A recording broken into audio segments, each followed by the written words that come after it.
Okay, we can bring the meeting to order. So good afternoon and welcome to the Committee of Adjustment hearings for Suburban Panel 2. We are a City of Ottawa quasi-judicial tribunal that holds public hearings to consider planning act applications, including minor variances to the zoning requirements and consent to sever land.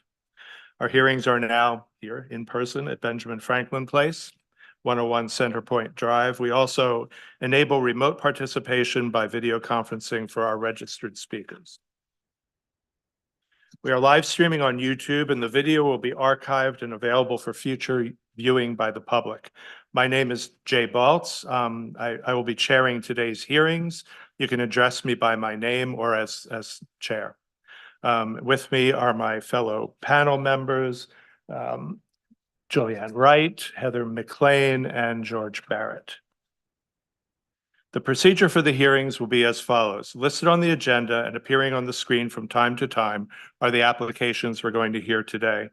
For the sake of efficiency, we're going to deal with agenda items in a different order than they're numbered and listed. Panel members have reviewed the planning reports and any written submissions in support or in opposition to each of the applications. Today we'll hear any oral submissions relating to those applications. As part of the statutory public notification requirements, each applicant was required to post a sign on the property in question before the hearing. They also had to confirm in writing that they did so, or they'll need to swear or affirm an oath today that they've fulfilled the posting requirement. Otherwise, we may have to adjourn or postpone the hearing. The panel may ask for a brief presentation of an applicant that will be followed by questions for the applicant from the panel and then city planning staff. We will then hear from members of the public who have registered to speak, and we may also have questions for them. Finally, the applicant, who has the burden of proof today, will have to make will have an opportunity to make final comments in reply to the other presentations. Please, if you are addressing the panel, address your comments to me as the chair, starting with your name and spelling it if necessary, and your municipal address for the record. All presentations are limited to 5 minutes. There'll be a timer. Any exceptions will be at my discretion. At the end of the hearing, the panel may either make an oral decision or we may reserve our decision, which means it won't be delivered today. In either case, within 10 days, the Committee of Adjustment will send the official written decision and reasons for it to all the parties, participants, and anyone else, including members of the public who has requested a copy. Does anybody have any questions about procedure today? Seeing none, we'll have several applications to hear, so we will deal with some preliminary procedural matters with the panel first. Do we have any declarations of interest today? No. We have minutes to confirm. So the minutes that we received from, give me the dates again so we can read them in. Mr. Chair, 2 minutes proposed for adoption, the first being from December 12th, 2023, and the second from January 16th, 2024. Any corrections or questions on either of those sets of minutes? So all in favor of approving the minutes? So they are both approved. Thank you. Okay, so the first thing we're going to deal with are withdrawal or adjournment requests. So we have on item number 3, which is 2335 Baseline Road. The planning department has requested adjournments because they believe that there are more minor variances needed. Let me just get into my, thank you. So, Mr. Balduc, are you in agreement with the adjournment? That's correct. We have spoken with staff and we understand the need for an additional variance, and we will be either revising the plans to conform to the zoning bylaw or revising the application to include that variance with the rationale as well. Does anyone from planning have anything to say about that? If not, we'll just go on to vote. I'm seeing nobody appear. Oh, Yes. Hi, planning has no comments. Okay, thank you, Planner Jamal. All in favor of adjournment sine die? Okay, so that will be adjourned.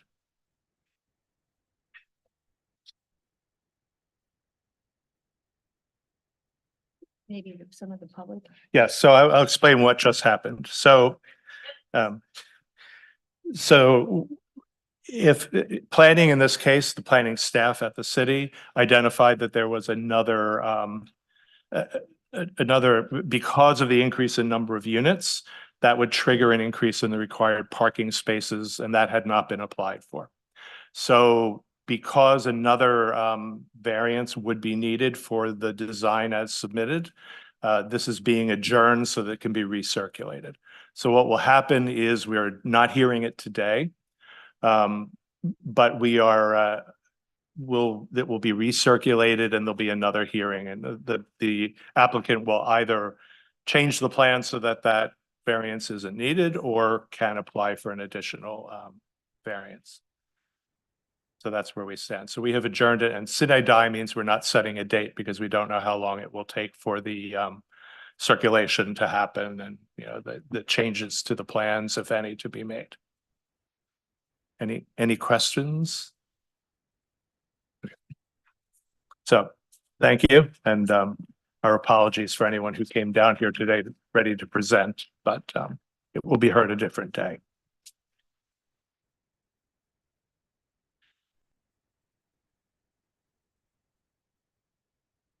So we will now move to, I ask people to bear with me. I'm not the regular chair. I am the substitute chair today, so I'm not as used to this as our usual chair. Number 9, 1618 Botsford Street is the next one we're hearing about. There we are. So Mr. Chone is here. And Mr. Sewer. Yep.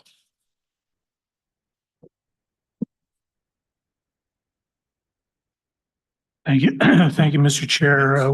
With me actually is J.F. Lalonde from Vice and Hunter, who is legal counsel for our client.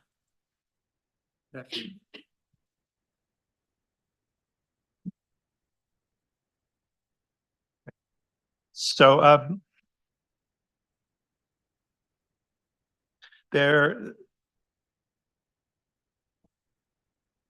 so we are just speaking because there was a request for an adjournment from a member of the public.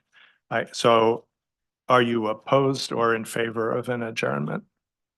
Thank you for that, Mr. Chair, and we're aware of the request from one of the neighbors for adjournment. If I can paraphrase the suggestion from the neighbor is that the committee should set this application down until the Provincial Offences Court deals with a ongoing matter related to this property.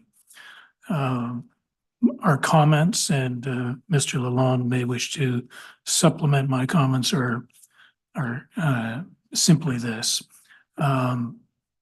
You have a statutory obligation to hear the application as filed under the timelines as set out under the Planning Act. Unless we concur with an adjournment, and which we're not, I would encourage you to go ahead with the matter today. Secondly, and I've discussed this with Mr. Lalonde just before the hearing, it is his position that the two matters are distinct and separate, and he advises me that that is also the position of the city prosecutor, that these two processes are separate and distinct. And so given the basis for the request from the neighbor for an adjournment, I would ask the committee to proceed with the application today. So do we have anyone else who is registered to speak on the adjournment of this one? From staff, is there anybody online or? Mr. Sullivan who requested the adjournment. Yeah.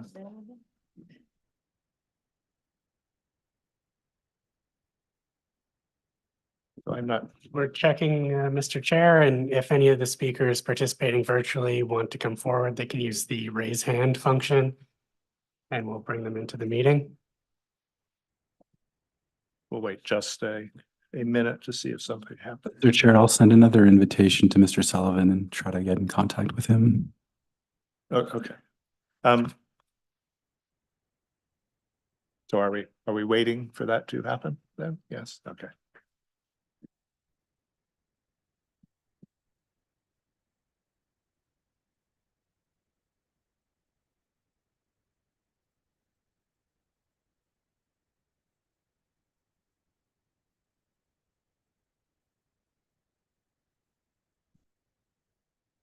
Mr. Chair, I'm not sure if there are other speakers that would want to speak to the possibility of an adjournment. Mr. Sullivan doesn't appear to be online. We'll resend an invitation, but they may not be available to speak to it. Okay. So I'll ask if there's anybody just on the possibility of adjourning this. Is there anyone who wishes to speak other than the applicant? No, I'm not seeing anybody. So I guess we would vote now on whether to adjourn or not. So anyone in favor of adjourning? No. So we will hear this today. Should we place this back into its place on the agenda then? Okay, so we will call you back when we get there. So this will be heard Later. later, yes, later. Thank you, Mr. Chair. Thank you. So for the committee, I'll put it back into its numerical order. So after number 8. Okay. So we'll be hearing that later. If there are people with registered to speak on the merits, we will be hearing that later.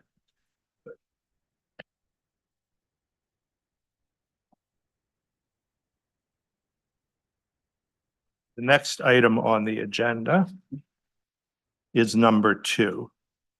This is 6244 Renaud Road. And we still need an oath for this one? Is that true? No, Mr. Chair, I believe we've received the signed declaration. I know I wrote that down somewhere, but not on here.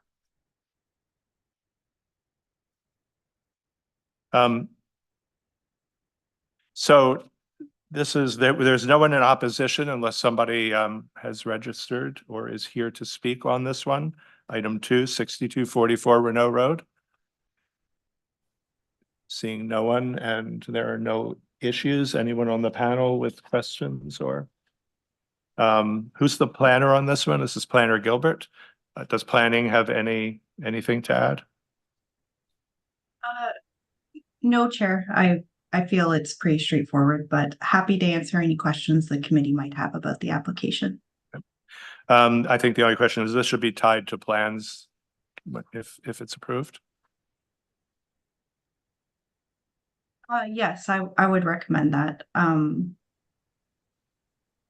Okay, thank you. So is the committee prepared to vote? So all those in favor of approving item 2 as tied to plans, please raise your hand. So item 2 is approved. Thank you very much, Chair. Appreciate it. Thank you. Oh, I should have asked. Yeah.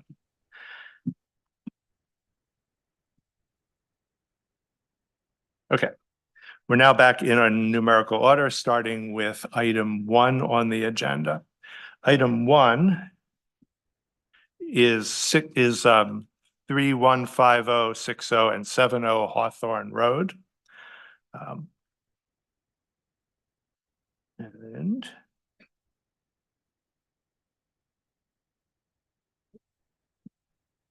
Thank you, Mr. Chair. Adam Thompson with Novatech, representing the applicant. thank you. Mr. Thompson. Are you okay with the conditions? We've reviewed the conditions with our client. The conditions are acceptable. I believe there was one wording change that came in on Friday that should be included. Okay. And I'll also note we're also aware of Hydro's condition as well. Okay, great.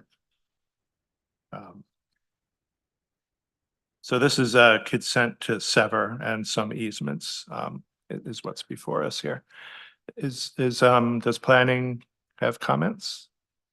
Planner Grift? Thank you, Mr. Chair. No major comments apart from what was shared in the report. Staff is not concerned with the proposed severance, given the conditions that we've requested to include. I will say, beyond with what the applicant was saying regarding condition 9 and that wording change, I actually just received confirmation just before lunch this morning that the corner site triangle for the severance is already satisfied, and it was provided to the city at a earlier date, a previous subdivision. So that condition can be removed entirely. That's condition 9. Correct. Okay.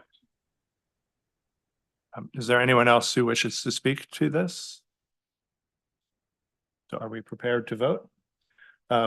So for approval with amended with the removal of condition 9 on item 1, all in favor? Yes. Okay, so item 1 is approved. And thank you. Thank you.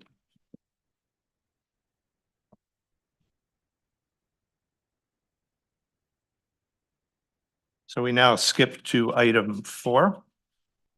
And this is 845 and 847 Dundee Avenue. And this is a consent to sever into 2 lots.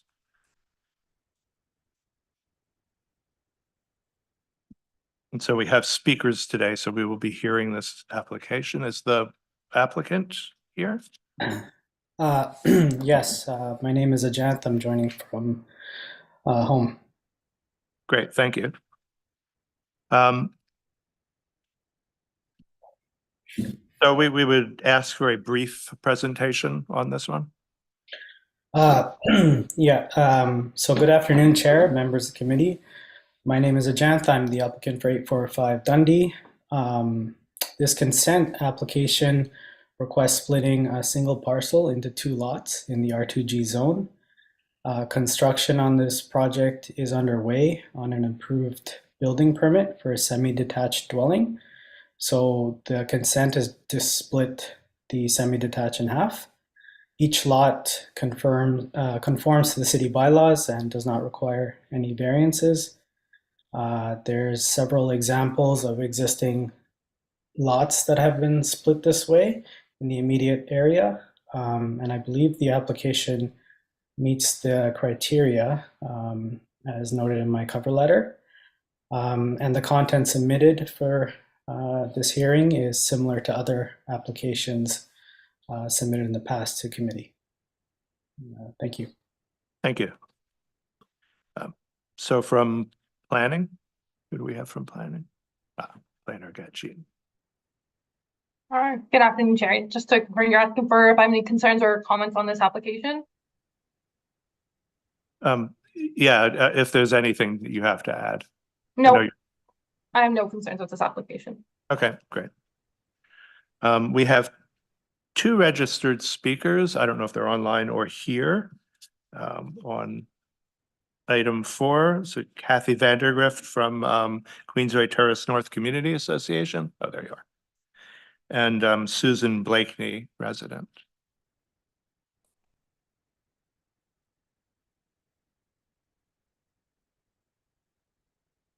So just to emphasize, this is on the severance and not the built form or number of units or anything, because that doesn't feed into this. But everyone has 5 minutes. The clock will start, and your name and municipal address for the records, please.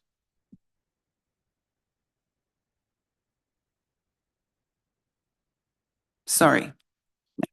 My name is Kathy Vandergrift. I live at 937 Alpine Avenue in Queensway Terrace North. I am the president and chair of the planning committee of the Queensway Terrace North Community Association. You are right. We presented our concerns about this proposal in the earlier hearing. Then a revised plan was presented to which we did not have any access. So on due process alone, it raises questions about the fairness and the attention to details in this whole project, which is one of the purposes of the Committee of Adjustment. Since that approval, we learned that the neighbor has had serious difficulties regarding the protection of the trees, the conditions in the approval, and that includes less than adequate enforcement, leaving her with some very negative consequences on her own trees. We are usually severance applications come either with the package or they come after the building is built. We're concerned about a severance at this uncertain point in this project. Given the history of it, we think a wise course would be delaying the severance to have greater certainty about what is actually going to be built. The changes we saw in the revised plan, Susan will speak to those more, and other concerns, how each unit will be serviced, for example. That has significant differences in impacts for the neighbors from this project. Our second concern relates, in fact, to the size of the secondary units setting a precedent. We are aware that those variances were granted, but the changes in the plan after we were here confirm our concern that the more flexible provisions for secondary units are being used to build other forms that would not be allowed, in this case, a fourplex. Those exceptions become the norm in our neighborhood. We see that happen time and time again, and then we live with the consequences.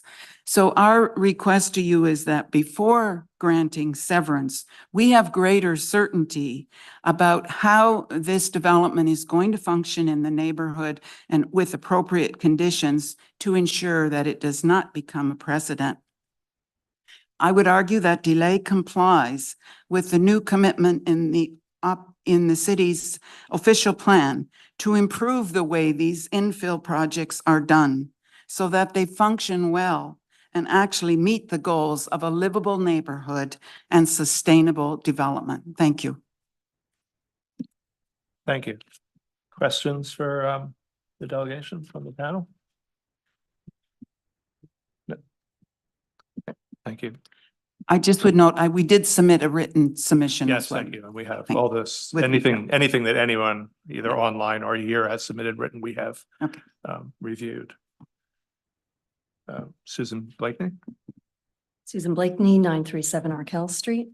I'm going to build on what Kathy said with a bit more detail. So I'm going to raise a number of concerns with this build, and then I want the committee to consider whether it's appropriate to reward the behavior and actions of the developer with the requested severance. A severance that passes along the issues identified to an innocent future owner or owners, a situation that could unjustifiably create bad blood between neighbors and a new owner. So please bear with me while I raise my points to link a case against severance at this time. First of all, it starts with a plan, or at least it should. And as Kathy mentioned, at the last committee of adjustment meeting, the agent admitted that the plan provided to the committee was not final and indicated that it cost money to make changes. The committee accepted this fluid plan. This allowance put the community at a disadvantage. It's hard to present a cogent stance against a moving target. Since that meeting, the entrance to the secondary dwelling unit has been reconfigured to the side of the building. This tidbit was disclosed in a one-liner in the recent cover letter. In August, the entrance was situated at the rear of the building, and there was much discussion on this point, as it was also shown as a patio door. Time that was essentially wasted, presenter time and committee time. Now, I recognize that the city is not concerned by door location, but the point is that time was wasted. The agent's cover letter for this application states there are no material changes to the design, intent, or plans. And I want confirmation of no material changes, like elevation. And I raise elevation because the August plan shows basement windows mostly below grade, but in the build that's underway, eyeballing it, the windows appear to be above grade. Now I'm noting also that there was no height variance requested in August. And in that plan legend in August, at the August meeting, showed a height of 8 meters, which matched the bylaw requirements, so there's no questions. And yet confusingly, that August plan actually shows 8.6 meter 8.61 meter height from below grade to partway up to roof line. And I'll ask the city planner, perhaps she can weigh in on this. Is this how height is measured? It seems odd. So back to elevation. If the elevation has not changed and the earth has been built up, does that create drainage issues for the neighbor? And if there is no change in the earth, how does the foundation rise but the overall build does not? And talking to principal unit size, there is a jog in the outer wall of 847 Dundee, which in effect reduces the area of the principal unit. Can the agent verify that the unit of 847 is the same size as the secondary dwelling unit? Once again, eyeballing the under construction dwelling, it appears that the jog aligns with the back wall of the principal unit. Now, because the plan did not provide this level of detail back in August, this question was not caught, so was not raised at that time. And that leads me to what other changes have been made? Are we looking at window placements, additional unit in the basement? Will there be a deck in the rear yard? And if yes, will you still be able to meet the minimum requirement for soft landscaping? And on the subject of the tree report, at the time it was written, there is a mature cedar hedgerow along the property line in the neighbor's yard at 851 Dundee. A few of these mature cedars are in the right of way, but are well away from the limit of excavation. Also among the hedgerow are 2 cedars that are protected, but their critical root zones do not fall within the limit of excavation and are not identified in this report. There are 5 trees to be protected. The photo, I had submitted photos. The photo clearly shows the trees have been cut down. The tree removal company hired by the developer. I would like to know what instructions this company was given, what the work order stated. Also on the plan, there was excavated by hand or hydro to avoid root damage. Neighbor witnessed that an excavator was used to excavate around the mature site, or the mature cedars. And the city was called, but the city was unaware of what the planning report recommended, so nothing is done. And this was not the only time the city was called to this lot. The site was without proper fencing to secure the site for weeks during the excavation. And on the subject of trees, I would like to request a correction to the February 2024 planning report, which indicates there are no trees in the rear yard. It states there are no trees in the frontage or rear yard of either proposed property. There are in fact 3 trees to be kept in the backyard. I feel at this stage, the proposed subdivision is premature and not in the public interest. I want to see good faith in action before severance is granted. Thank you. So, any questions from the panel? From planning, there were a number of questions that were raised about compliance with the zoning bylaws. So if you could very quickly address those, that would be appreciated. Sure. Good afternoon, Mr. Chair. So I was just in the process of trying to look up the building permits because I'm not sure if the building plans have changed and the elevations from when the minor variances were granted to when the building permit was issued. Perhaps the applicant can speak to that because in the cases where things are where there's deficiencies, then perhaps plans were requested to be revised. Yeah, that's correct. So the plans, the elevation has not changed. The building footprint has not changed. Where, excavation occurred has not changed. When the variances were granted, it allowed us to extend the back a little bit and then do a 50% for SDU. And that's about it. We haven't changed anything else. The comment I made about in the last hearing was that the reason the plans are not finalized is because we hadn't worked out the mechanical and layouts and stairs and things of that nature. So I hope that answers the question. Thank you. Is there anyone from forestry here or perhaps planning Planner Gatchi can answer this about the tree protection? Yes, hello, Mr. Chair. Julian Alvarez Barkham from Forestry. Regarding the questions about the tree protection. The applicants are required to abide by their the approved tree protection plan and the TIR. The issues related to contraventions of the tree protection bylaw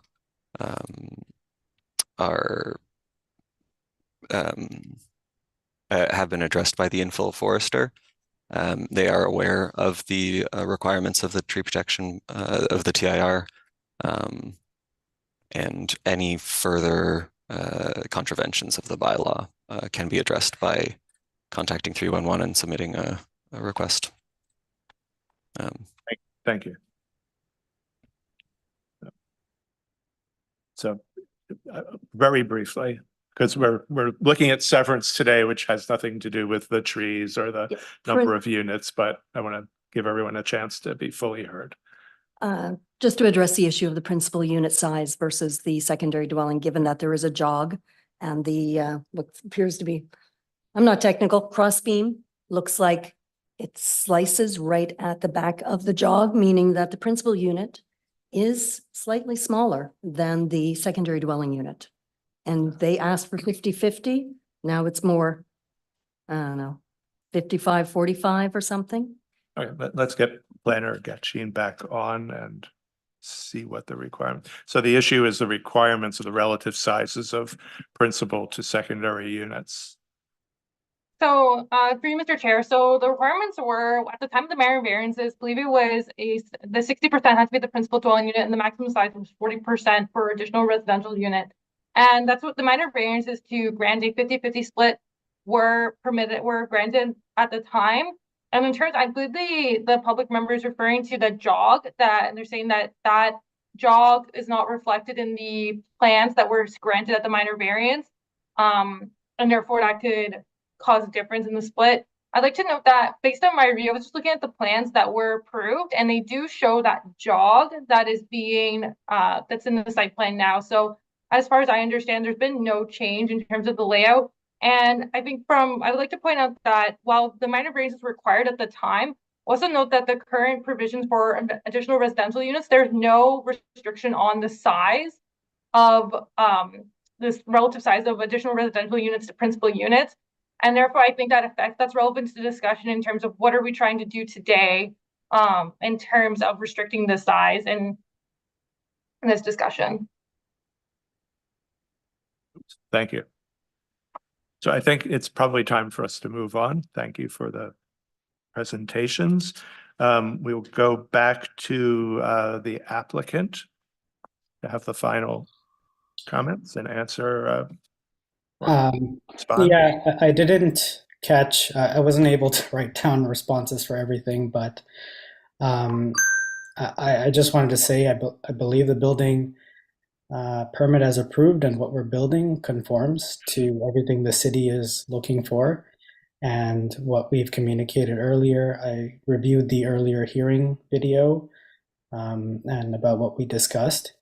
In terms of the tree, there was comments about trimming. So we were required to hire a qualified arborist before we touched any of the trees. So in terms of the trimming, it's not like we just, decided to take out a chainsaw. So I just want to address that concern. As for the other points, I'm not sure that they're relevant to the consent application. But if there's something I missed, just I can try my best. That's fine. And sorry, there's enough that's built that the severance line is definitely established at this point. Yes, that's correct. We're in framing, and the city has inspected, backfill and foundation, and ensured that the service lines are on each lot. They're separated. They're not going down the middle. Okay. Thank you very much. Is there anything from, Mr. Barrett? Question to the applicant. Has the grade and drainage plan changed from the initial consent? No. At the initial consent, are you talking about the initial hearing, you mean? The minor variance hearing?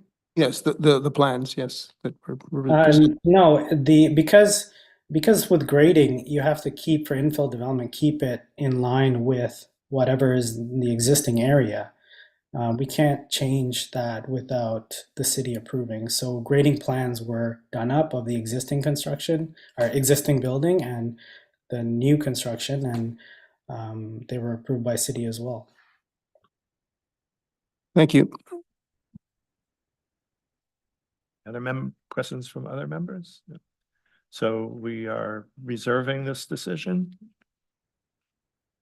Yes, so we'll be reserving this decision, and you will have your decision within 10 days. And thank you. Thank you. A second to switch pages here. So that was item 4 that we did. We are now moving on to item number 5. Item 5 is 95 Rita Avenue, which is a consent to subdivide into 2 parcels and a number of variances.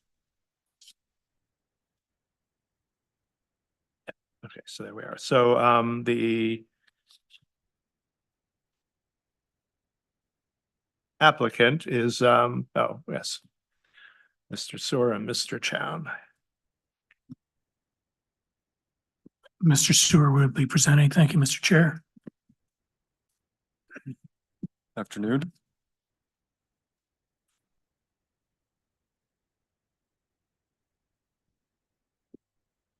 So I'm assuming the committee would like to see a presentation. Sorry. Yeah, a brief presentation on this would be useful. Thank you. We have some presentation slides if those could be shared and put up. They should go up.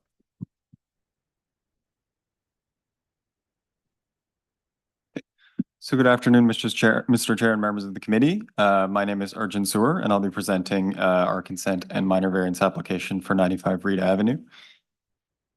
Next slide, please. So the subject site is located in the City View neighborhood within Ward 8. Next slide, please. The subject site is a corner lot located on the north side of Rita Avenue and the east side of Cordova Street. The subject site has 30.34 meters of frontage along Rita Avenue and 27.39 meters of frontage along Cordova Street. The site's currently developed with a 1-story single detached dwelling and a detached garage. Next slide, please. So the proposed development is to sever the existing lot and create 1 new parcel. Each of the 2 lots are proposed to be developed with a detached dwelling. The detached dwellings will have 1 principal dwelling unit and 2 additional dwelling units. A shared driveway will be provided between the 2 lots, leading to 2 parking spaces in the rear yard of each lot. The existing detached dwelling will be demolished.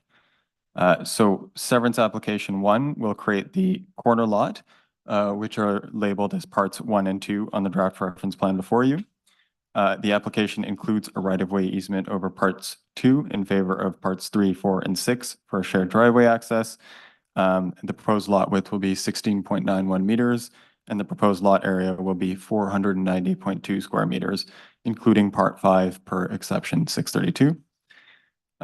Severance application 2 will create the interior lot, which is labeled as parts 3 and 4 on the draft reference plan.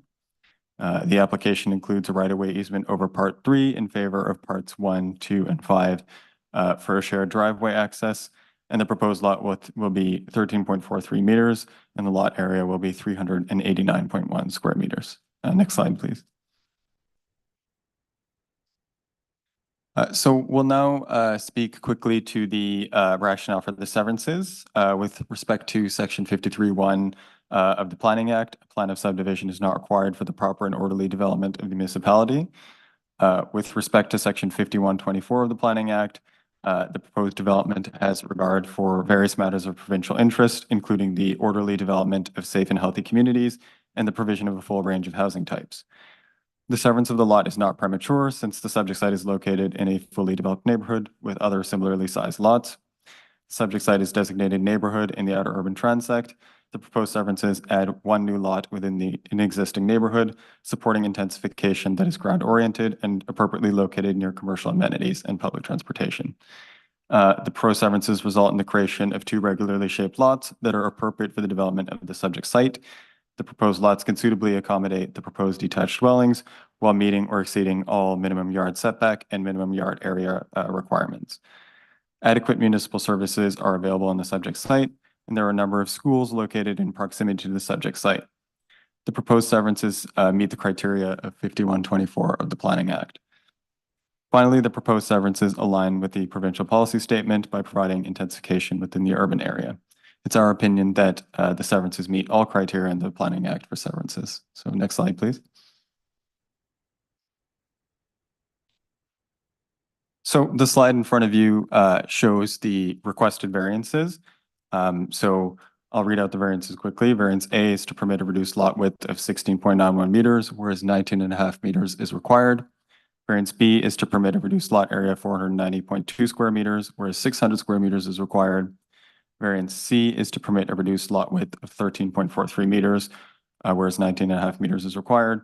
And variance D is to permit a reduced lot area of 389.1 square meters, whereas 600 square meters is required. Next slide, please.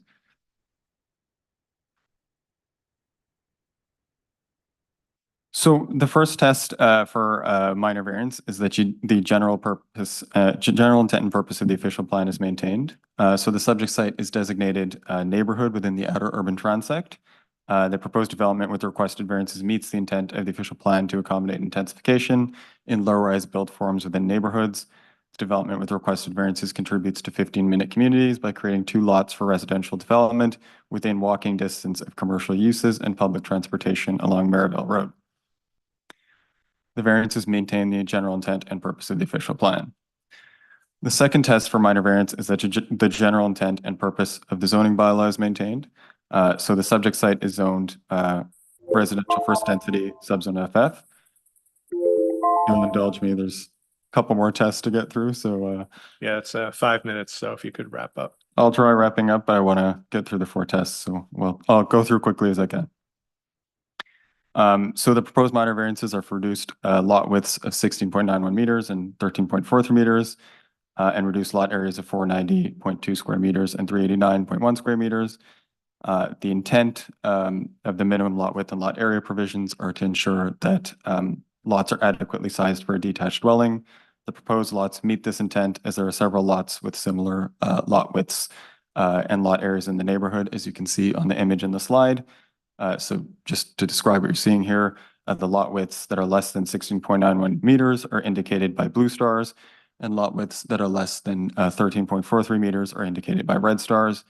Lot areas that are less than 492 square meters are indicated with blue outlines, and lot areas that are less than 389.1 square meters are indicated with the red outline. So you can see in the image, there's quite a few lots that are similar to the lots that are being proposed and what's already provided in the neighborhood. And the proposed lots can suitably accommodate the detached dwellings. So the minor variances maintain the general intent and purpose of the zoning bylaw. Next slide, please. So the third test for minor variance is that the variance is considered desirable for the use of land. The variances facilitate the creation of 1 additional lot in the urban area to support development of 2 detached dwellings. The lots are adequately sized to accommodate the dwellings while meeting or exceeding yard setback and yard area requirements. Development more efficiently utilizes the site with a shared driveway design supporting landscaping in the front yard. Development maintains the character of the neighborhood and contributes to increased density through gentle intensification near public transit and commercial uses. So the minor variances are considered a desirable use of land. So the fourth test for minor variance is that the variances are considered minor in nature. The proposed lot widths and lot areas are similar to many lots in the immediate neighborhood, which we've shown on one of the previous slides, and can suitably accommodate detached dwellings. The lot widths are much larger than the underlying lots on registered plan 375, which have lot widths of 7.62 meters. The lot widths are narrower than the original lots, therefore, that are contemplated for Rita Avenue. The design mitigates the effect of the reduced lot widths by minimizing the amount of the frontage that's taken up by driveways and providing more soft landscaping in the front yard, which you can see sort of it's a little bit hard to see, but in the green boxes in front of you. So again, this ensures that most of that reduced frontage is soft landscaping instead of driveways. The proposed lot areas still result in yard areas that exceed the zoning requirement. So the rear yard area for lot 1 is 149.4 square meters, where 123.4 is required. And the rear yard area for lot 2 is 118.7 square meters, whereas 97.4 square meters is required. The aggregate front yard soft landscaping for lot 1 is 87.2% and 83.74% for lot 2, whereas 40% is required. So despite the reduced lot areas, what you're seeing is that the landscaped areas and the yard area requirements are exceeded for both lots, which ensures that the impact of the reduced lot areas is minor. Next slide, please. So in conclusion, the consents meet the criteria of section 53(1) and 51(24) of the Planning Act. The variances meet the general intent and purpose of the official plan and zoning bylaw. The variances are suitable and desirable and are minor in nature, and they meet the 4 tests under section 45(1) of the Planning Act. Thanks. Mr. Chown, do you have anything to add? Thank you. Questions from the panel? Not ma'am. Okay, we'll have questions for you later. So if we could hear from planning. Good afternoon, Chair. So planning has no concerns with this application. We've requested the conditions that we feel are appropriate to address certain concerns I know have been brought up in the comments, but other than that, I have nothing to add to the agent's presentation. Anything from the panel? Please, Mr. Barrett. The applicant, do you agree to all the conditions that are in the report? Yeah, so we reviewed the conditions that were provided in the report, and we agree to all the conditions. Thank you. Actually, I have a question for the planner. Exception 632, I think, has caused some confusion. Can you explain what that is and what's the intent? Absolutely, Mr. Chair. So, Vice Chair. So, exception 632 is the purpose of it is to allow property owners to use the laneways that are in the back of the properties in the calculation of their lot width and lot area. They're not allowed to be used. The laneways are not allowed to be used in terms of the calculation for rear yard setback, and are also not allowed to. You're not allowed to build structures on it because it's technically a city-owned land. And that's but it's really just for lot width and lot area calculations. So in situations like this, that property owners can factor that into the calculation. That's the only reason exception 632 exists. And in some cases, yeah, I'll just stop there. I think that's enough explanation. Thank you.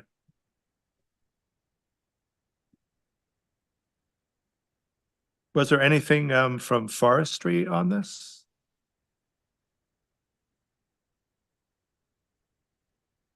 Hello. Yes, thank you.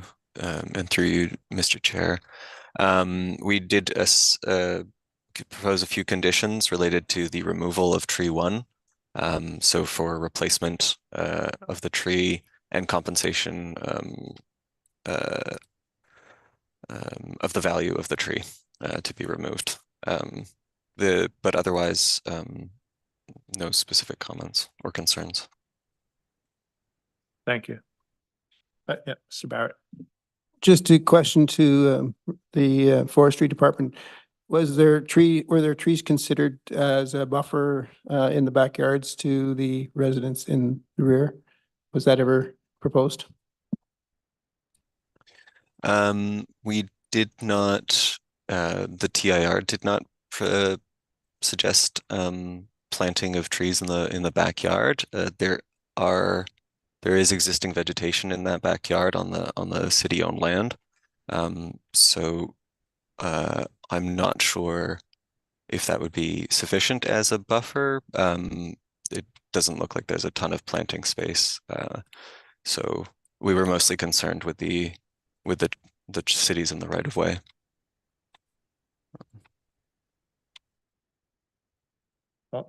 Follow up on that, or yes, I just would like to know if with forestry was it ever a consideration for privacy to plant some shade trees or small shade trees in the rear yard to provide some buffering for residents? Basically, thank you for the question. but you know, looking at the plan, is there any opportunity to do that? Maybe to the applicant as well. Perhaps the applicant can provide their input for now. Please, Mr. Chan. Thank you for the question, and I'm going to make the assumption that the question arises from comments that are received from one of the neighbors that raised concern about an existing row of cedars across the back of the property that are providing screening and privacy for them today.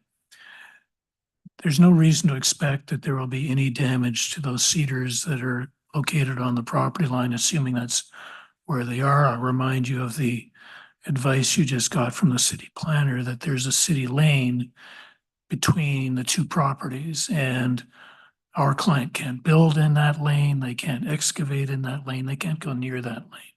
So those existing cedars that I understand to be located along the property line are at no risk as a result of the development of this property.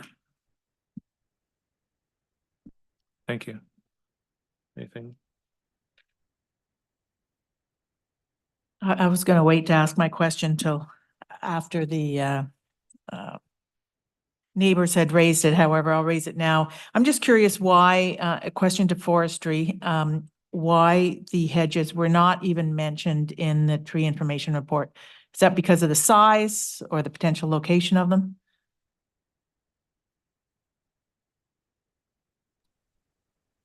Through you, Mr. Chair, I'm afraid I'm not sure why the cedars weren't included in the TIR, but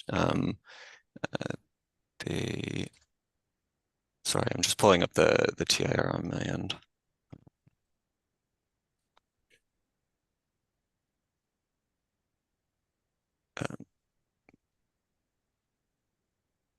It mentions 4 or 5 trees, but I don't recall seeing anything on the cedars.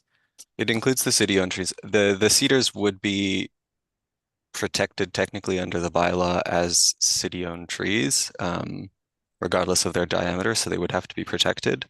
That would be the hedge that is along the laneway at the back. That's correct. If those are located within that city-owned area, then they would be protected under the bylaw. Is there not a hedge along the side as well? I'm not familiar with the exact location of those cedars. Perhaps the applicants can answer that. So I'm struggling to answer the question, and unfortunately, the author of the TIR is not with us today. But I'm just on one of the plans. Sorry.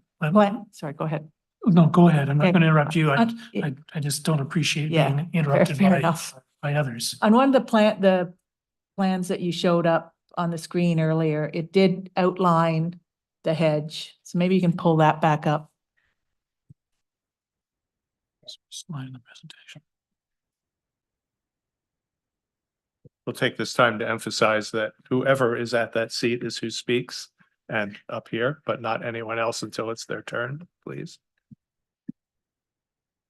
I guess generally my question is there a way to put up some, like, even if they aren't in the tree information report, is there a way to put some kind of fencing up just to protect them? Oh, certainly. So that's sort of where I'm And going. if they are in fact within the city right of way lane at the back, then absolutely they're protected. Okay, but what about the ones along the side? Because they're pretty close to that. Sorry. The outline. Are we talking? What you may be referring to is the ones along the east side as opposed to the ones at the back. The ones at the back are showing up on the survey and looks like they're within the city lane, and so they are protected as city trees. Okay. The ones down the side would not be significant trees under the bylaw and wouldn't be protected under the bylaw. So our client will have to work with that neighbor in terms of protecting those, that cedar hedge. If it's a shared cedar hedge or if it's on their property. Of course, if it's on our client's property, the cedar hedge could be removed. Thank you for pulling up the survey. That was most helpful. Yeah. Okay, thank you. So I think we're going to hear from some neighbors who will probably have information to provide on this. So I think we'll move on. We'll have you back at the end, of course, to respond. So we have a number of people who are registered to speak. And the first we have is Christopher Dufault. Yep. Did I pronounce that correctly?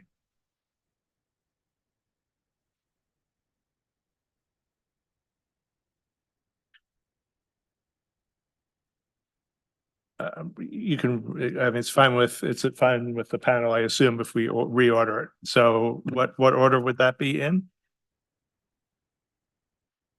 Oh, okay, so you're number one. So the Nancy Wilson and Jill Pro from City View Association will go first, and then Christopher Dufault will go second. Okay.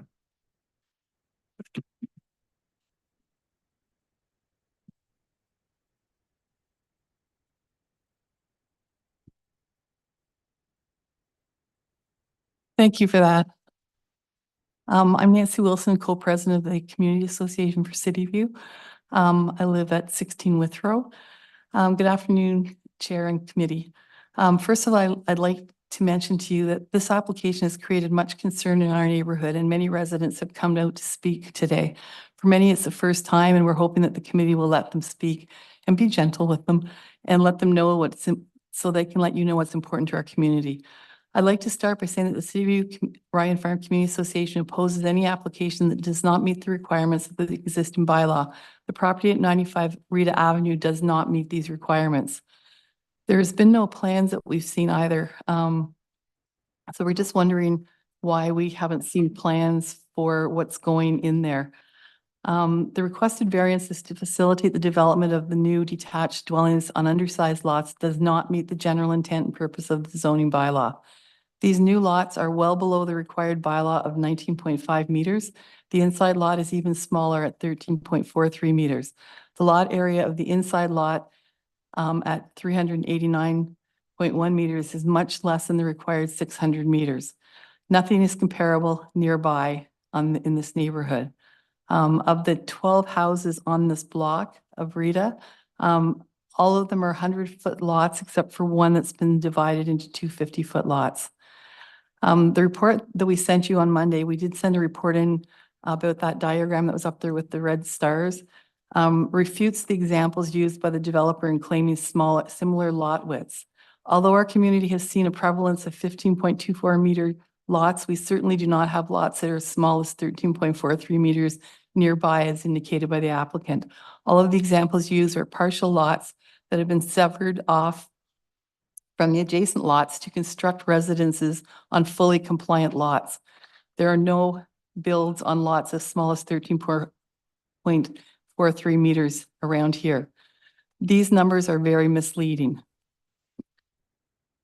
There are many statements in the cover letter about the 4 tests and the applicable legislation. Yes, we know what these say. Yes, we understand that we need to intensify, but this does not mean that the developers should be able to charge or change the character of our neighborhood with little regard for those who live here.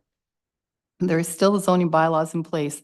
There is still a character of the neighborhood to respect. There is still everyday people who live here. The residents should be telling you the character of our neighborhood, not the builder who probably doesn't and never will live here. We support intensification, but I think we can all agree that it must be done respectfully, orderly, and in keeping with the character of the surrounding area. These variances are not minor. Therefore, not all 4 tests have been met. The city urban design guidelines for low-rise housing, infill housing illustrates some of the important principles for design of the site, the building and the public realm for infills. These objectives include achieving a good fit into the existing neighborhood, respecting its character and its architectural and landscape heritage, including more soft landscaping and less asphalt in front and rear yards. These design guidelines include reflect the desirable aspects of the established streetscape character if the streetscape character and the pattern is less desirable, with asphalt parking lots and few trees lining the street. Build infill will contribute to a more desirable pedestrian character and landscape pattern. When new form type typologies are introduced into the streetscape, a sensitive design approach that is informed by the existing streetscape character allows for good integration. In determining infill lot sizes, recognize the provisions of the zoning bylaw, the official plans, transects, overlay, and the neighborhood policies and local lot sizes, including lot widths, the existing relationship between lot size, yard setbacks, and the scale of the homes. Maintain rear yard amenity spaces that is generally consistent with the pattern of the neighborhood homes. Limit disruption to an existing neighborhood pattern of green rear yards caused by reduced required rear yard setbacks. For our infrastructure, CityView has no storm sewers, and we are pleased to see that the stormwater management conditions are now being included in the planner's reports. We thank you for that. We do have a question that needs to be addressed. Pinecrest Creek has very strict criteria for runoff. Can you tell us or ask the development review manager of the West Branch what effect this development with large houses, paved backyard parking lots, and less impervious areas will have, and how it will tie into the Pinecrest Creek capacity? We'd like to get an answer from that for that. This level of intensification also affects other infrastructure. The official plan recognizes that when areas are intensified, other infrastructure such as parkland, sidewalks, school capacity, traffic, cycling, walkability, all require updating and improvements. The Community Association has received a number of letters from concerned residents who could not attend today. These have been forwarded to the committee so that they will not be read at this time because you have them. Thank you very much for your time. Thank you.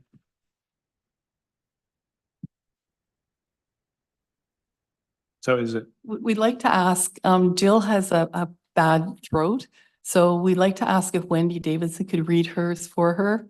But Wendy also has something to say, so we want to make sure that Wendy still gets her say if she reads in Jill's.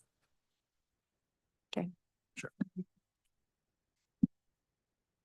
Hi, I'm Jill Pro, and I'm at 63 Cantor Boulevard. So I've asked Nancy to read my submission today. Thanks.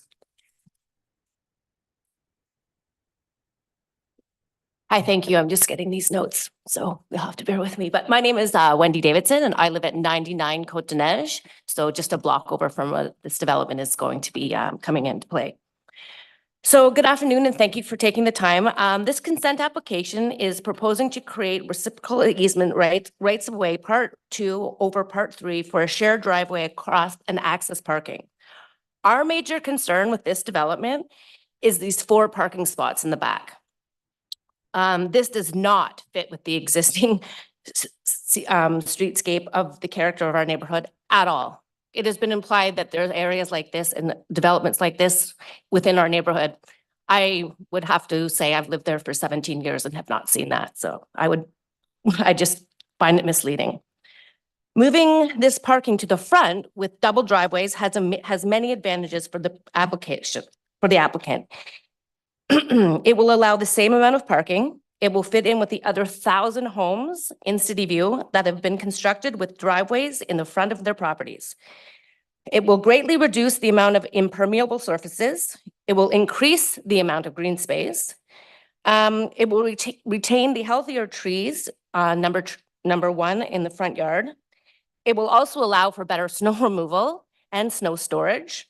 It will provide privacy, amenity space for enjoyment of residents and any children living in and around and within these new developments that will be that are being proposed. It will provide a visible interaction with our neighbors and residents by having activity out front of the house, such as parking and clearing their snow.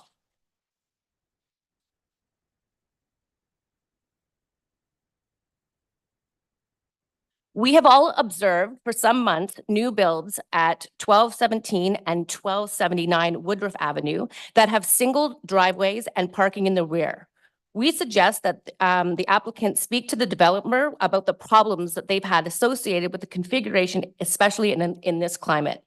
This lane never sees any sunlight, so there's always snow and ice issues. A tight, narrow lane between a becomes a safety issue for cars and backing up and entering late and leaving all at the same time. Other infills at 1207 and 1211 Woodruff have double driveways at the front and have much greater and more pleasing street appearance. Rear yard parking in residential zones. We are aware that the city recently passed this new bylaw to allow rear yard parking. It claims that no more than 70% of the rear yard area may be occupied by parking spaces and driveways and aisles accessing the parking. This clearly indicates that the rear yard parking is a choice, not a mandate under this bylaw. This property is large enough to allow front parking and outdoor rear yard amenities and spaces. In fact, the City View Community Association opposed the proposal of the so-called Bill 23 interim measurement provisions were passed without meaningful public consultation. Interim measurement provisions were passed without meaningful public conversation, and we're not required to align by bylaws in the new provincial mandate. This is a one-year interim measure awaiting new bylaws, but is not appropriate for all communities. We have been told that that mature neighborhoods are exempt from bylaws. This indicates that Bill 23 provisions can be met in other neighborhoods without paving their rear yards. Also, we consider City View to be a mature neighborhood. City View was established by a planning subdivision in 1913, consisting of 20-foot garden lots over 100 years ago. Early development required 3 to 4 of these lots to accommodate septic tanks, wells, and stormwater drainage and ditches. In fact, we lack stormwater sewer drainage. We have no curbs and we have no sidewalks. And as the city has acknowledged, it's all ditch draining, which we are currently having issues with. We also lack parkland. We have the lowest amount of parkland in Ottawa. Because of our large lots, we were overlooked in an open green space or community of recreational facilities. We are surrounded by major roads, commercial parking lots, and the acres of hard parking at Algonquin College, which have created a heat island here. Most of City View enjoys its amenities by its space in their backyards. That is why we moved here. We are void of parkland and treasure our limited backyard green spaces. This site is an appropriate location for infill development when we support intensification, provided that our aging infrastructure can support it. We have been intensifying for many years with frontages and lot areas below that required in the R1 FF zoning bylaws. Based on variance applications alone, there have been over 121 new builds. And I'm just going to say that we are asking the developer to please revise and put the parking at the front. Thank you. Thank you. Questions from the panel? Either of those? So we'll move on to Mr. Dufault. Well, do you? Yeah, so I would also, I mean, if he wants to go and then I can come back up, it's Up to you. I'm just reading from, this is, okay. if you two agree, I'm fine with this. Okay. I think these are only in the order in which they were received by the department, so there's nothing special about it.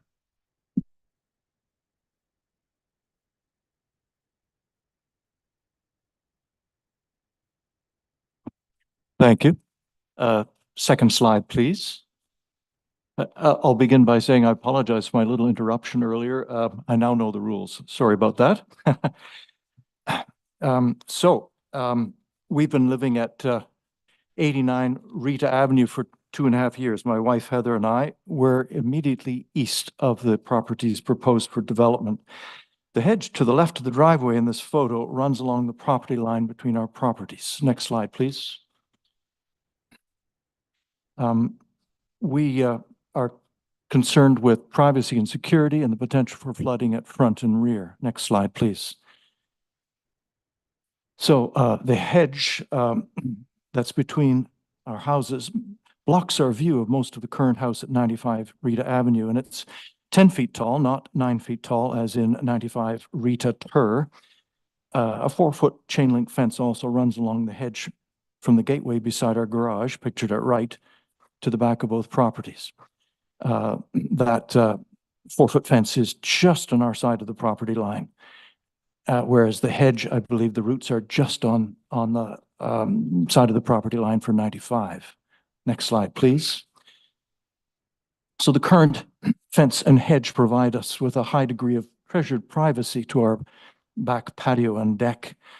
Beautiful greenery, which we enjoy, and we've had this hedge professionally maintained. It also provides security from intruders and protection for our dogs when out in the backyard. This is Peanut and Pippa, as you see here. Next slide, please. So moving on to potential for flooding.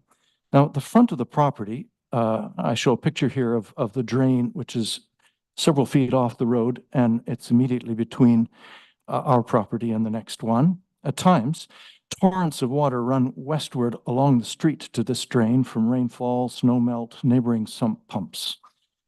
I'm expecting that the basements of the new houses at 93 and 95 will be dug deeper than what's there at present, thereby increasing the amount of water pumped out via sump pumps.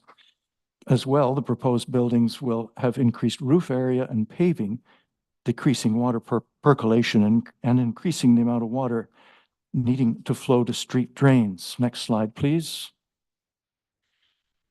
So, continuing at the front of the property, a different view here of where the street lane is located. Bottom left, that drain is only 3 or 4 inches below the floor level of our garage, and our basement is a foot lower than the garage. If that drain is overwhelmed, well, it's going to run into the garage and into the house. Next slide, please. Moving to the rear of the property, what's referred to as a shed in 95 Rita plans is in fact a finished building. It's my workshop. The ground slopes away from our house toward the back of the property by a few inches and aids drainage of any runoff from rain and melting snow toward the corner of our property behind the workshop. Our concern is that water from additional snow melting from the driveway behind 93 Rita Avenue, because snow will likely be piled up right just behind what you see as the hedge there, could flood our backyard and the workshop. Next slide, please. Continuing with this theme of flooding, we would encourage something of what you see here that we have at our house to prevent flooding of our driveway from our roof. If water can be channeled from the roofs of these buildings to immediately underground, that will reduce the likelihood of flooding in the backyard especially, and perhaps reduce overwhelming the drain out front of the property as well. Last slide, please. So what we're asking for regarding protection of privacy is that the hedge between our properties be retained if possible, but we appreciate the space is very narrow there. And if that hedge cannot be retained, that the current 4-foot fence be retained until completion of construction, following which it would be replaced with what we're asking for being a 7-foot fence, no shorter please. That's the maximum I understand allowed by the city. And that would run from the gate beside our garage doors, pictured in slide 4, to the back of our property. And we would ask that the developers pay for this 100%, as it's not our wish to remove this hedge and fence that we currently have. Regarding water management, again, we ask that water be drained underground to the street drainage, and that the surface of the parking area, if it is built behind the properties, be constructed of a permeable material to allow water to percolate to the water table. And as the above may not prove sufficient to prevent flooding of the workshop at the back of our property, that a drainage pipe be installed from the parking area behind these properties to street drainage. Mitigation of floodwaters is a concern not just for us, but for everyone on the street. With regard to the committee's written decision, we would ask that these requirements be spelled out in that decision so that there's no uncertainty down the road. Thank you very much. Thank you. Questions from the panel? But perhaps it would be, rather than saving this for the end for either Mr. Chown or Mr. Sword talk about the drainage issues, because that's come up several times. Thank you, Mr. Chair. Specifically with respect to drainage, a few observations. First and foremost, as it relates to the conditions of approval that have been recommended to you by staff. Condition 3 requires that the owner provide a grading and drainage plan. Sorry, it's not 4 I'm looking for. It is 7. That the owner shall provide evidence that a grading and drainage plan prepared by a qualified engineer has been submitted to the satisfaction of the manager. Grading and drainage plan shall delineate existing and proposed grades for both the severed and retained properties. And although the condition doesn't state this, I think the committee is well aware, and I would expect that the planner on the call would confirm this, that grading and drainage plan will have to demonstrate that all surface water will be contained within the site and directed to the street. In addition, staff are recommending a condition 11 that states that the owner agrees to reinstate the Rita Avenue roadside ditch fronting the proposed development designed to receive drainage from the proposed properties, the roadway, and the upstream tributary area. So staff are aware of the concerns. We're aware of the concerns, and there are 2 recommended conditions in front of you to deal with those issues. Thank you. Thank you. Yep. Okay, so we'll thank the Mr. Dufault, and I mean, you can pick your order. The next one I have on my list is Amy Gervaisi. Okay. Like I said, there's nothing sacred about the list. It is just the order that they came in. Thank you. I've never done this before. So Amy Gervaisi, 86 Tower Road. So I'm directly behind 95 and 93 Rita. I've lived here for 26 years. My house was bought by my parents when I was 15, and then I bought it from them when I was 26. So I've been there for quite some time. Quite love the area. When I was pregnant in 2014, I decided to build up a second story. We could have torn down and built 2 homes like everyone else is doing in the neighborhood and made some money and got out of there. But we wanted to keep the character of the neighborhood and decided to just build up, not knowing what the future would bring, and that there would be a parking lot in our backyard, like directly beside our pool and our privacy. And I no longer want to stay there. That's how I feel, which is really shitty. Sorry, which is really unfortunate. Because this was my forever home. Like, we built this home not realizing that this was going to happen, that we'd have probably some students from Algonquin, in our backyard at all hours of the day. And then the parking lot just really concerns me. I'm very worried that the melting snow or the snow removal is just going to be pushed into the cedars and rot the cedars. Even if they don't get touched during the build or the construction, they still will be affected, and not to mention just, my concern about it being not asphalt, but permeable, sorry. Pavement in the back. I can't think of the proper word.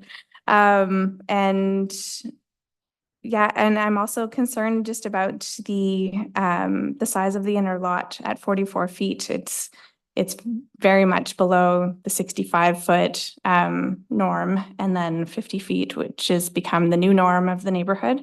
So I'm just concerned that doesn't fit in with the character of the neighborhood. And that's basically what I have to say. Thank you very much. We thank you for the short presentation.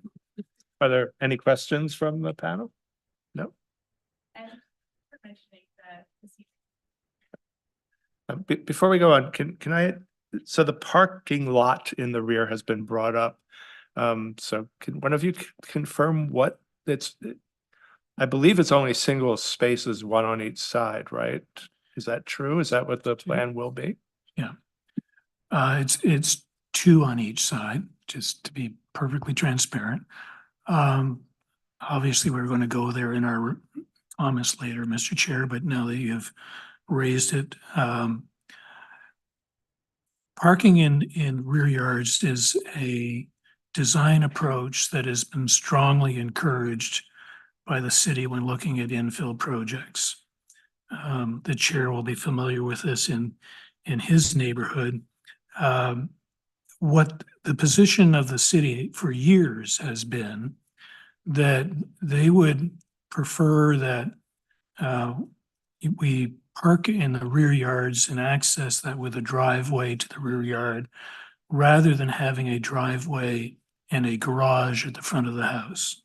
And their position, the basis for that position is that they are strongly of the opinion that that then provides for more green space in the front yard, and that was illustrated in the presentation you had this afternoon from Mr. Seward, where if we only have one driveway and it's a shared driveway, you get more green space in the front yard. There's a planner who's no longer at the city who would also say that that also maintains on-street parking for everybody's benefit by minimizing the number of driveways. The parking spaces that are being proposed for this project don't require any relief from the zoning bylaw. The variances, the severances have nothing to do with the provision of the parking spaces. The only thing that's at all related is to create a shared access to those spaces for the benefit of both properties. I appreciate that this is a new approach that may be uncommon in this neighborhood. It's not the only application. I know that we had another application which representatives of the Community Association no doubt will remember, and members of the panel will remember that it was before you only a few weeks ago, where we were proposing the same thing. It was a proposal that we would have provided parking in the rear yard for two detached dwellings. The zoning permits it. It always has permitted it. The staff at the City of Ottawa have strongly encouraged this approach to providing parking in the rear yards. They recently introduced the amendment that was referenced in, I think it was in Jill Crow's presentation that was read to you by Ms. Davidson, that there was a recent amendment to the zoning bylaw that placed controls over how much of the rear yard could be used for parking and access to parking. And that was a response to the types of concerns that you're hearing today, that people don't want the rear yards paved, and neither do we. So the city introduced provisions to control the amount of hard surface in the rear yard and also establish minimum requirements for soft landscaping in the rear yard. So the parking proposal that's before you is fully conforming to the zoning bylaw, strongly endorsed by city planning staff, and doesn't require any variances or the approval of this committee. Thank you. Sorry, I had to wait. Yeah.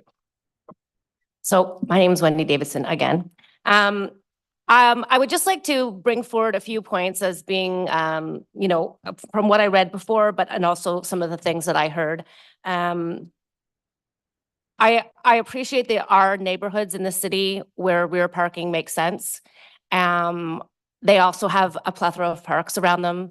There was made mention that there's adequate schools in our neighborhood. Well, we actually don't have a school in our neighborhood. We don't have an elementary school in our neighborhood. Our kids are bused. We do have some that walk, but we are on the other side of Meadowlands, to which they are at full capacity. In fact, as the co-chair at the St. Gregory's Catholic School, we are capped at 314, and we are currently at 456 students. So this sort of infill, I personally live in a house that is on a 50 by 100 lot, and so I appreciate it. But my backyard is absolutely a sanctuary for our birds and our squirrels and our dogs and our children. And they don't have parks to go to. And our schools are super full with portables like crazy. Our school has major drainage issues. This is just a ripple effect and a really terrifying precedent to set for our neighborhood, in my humble opinion. So thank you. Thank you. Questions for the presenter? Again, thank you for the length of the presentation. The last person I have on here is Scott Renaud. Is Mr. Renaud online or here? It's been covered? Oh, thank you. We appreciate that.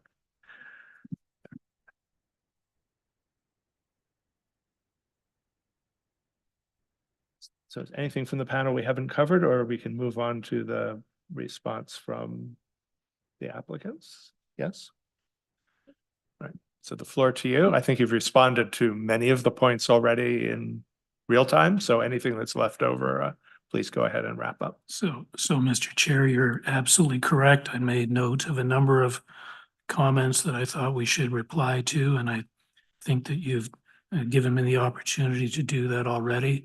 I want to specifically respond to Mr. Defoe and reassure him that we will have a conversation with our client later today or tomorrow to explain to him the concerns that have been raised with respect to the cedar hedge along the shared property line and the proposal that if the hedge can't be retained, that our client construct a fence along that property line. I'll also bring to the attention of our client the request of a number of the speakers this afternoon that they consider permeable paving for the parking area at the back of the property. Otherwise, Mr. Chair, I would commend to you the presentation of Mr. Sewer, and also equally importantly, the position of the professional planners at the City of Ottawa, who have provided their comments to you and indicated that they have no concerns with the application, which from a technical perspective means that they too have reviewed the applications before you and determined that the consents meet the criteria of 5124 and that the minor variances meet the 4 tests set under the Planning Act. And I would respectfully ask the committee approve the applications as filed, understanding that you'll reserve and we'll hear from you at the end of next week. That is true. We will reserve the decision.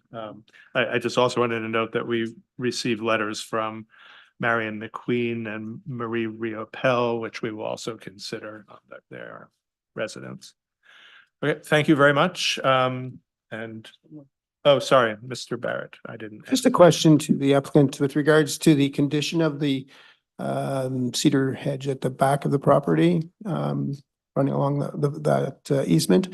Is it in good condition in your opinion, or is something that has not been cared for? Sorry, I can't speak to that. I'm happy if you put the question to the landowner who lives behind us. I don't object to you putting the question to her. Can someone speak? Oh, can you speak to that, please? I think we could do that, yeah.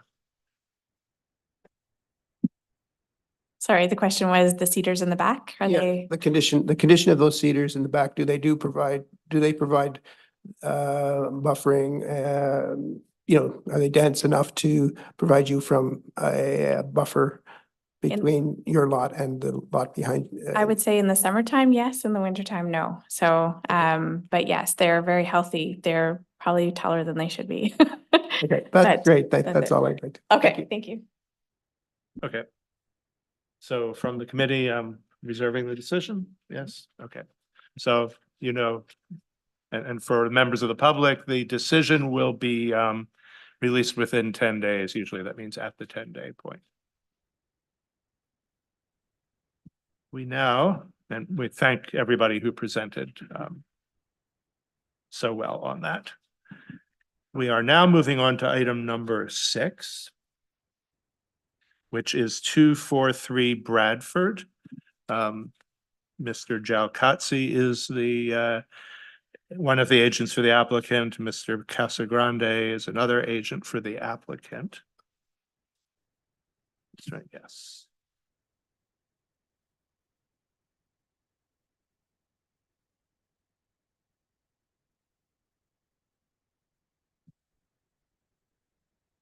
Good afternoon, Mr. Chair. Mr. Casagrande is on a Zoom call, but I'll be doing the majority of the presentation. We see him Presentation. on our screen. Thank you. There he is. Thank you.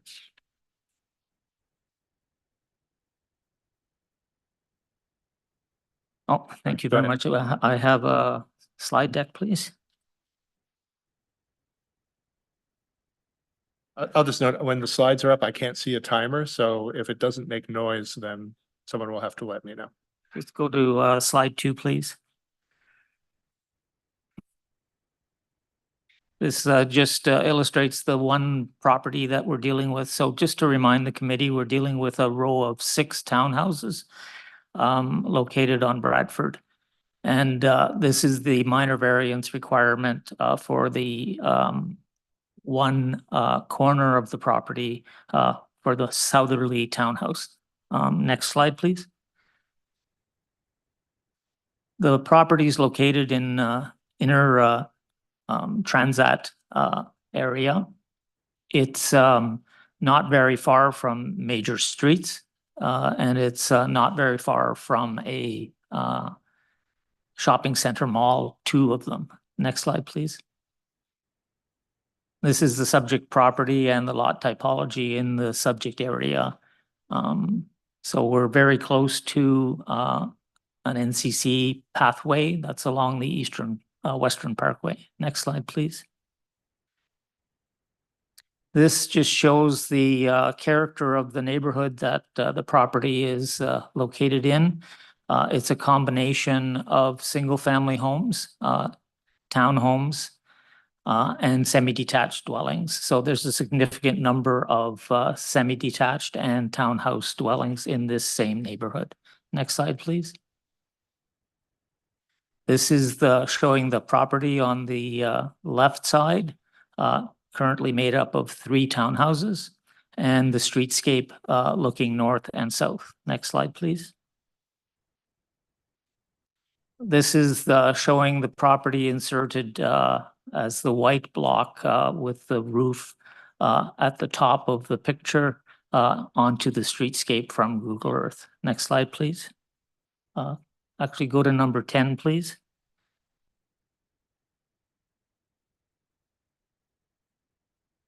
Yes, so here we show the property with the parking at the rear, similar to the last proposal to you.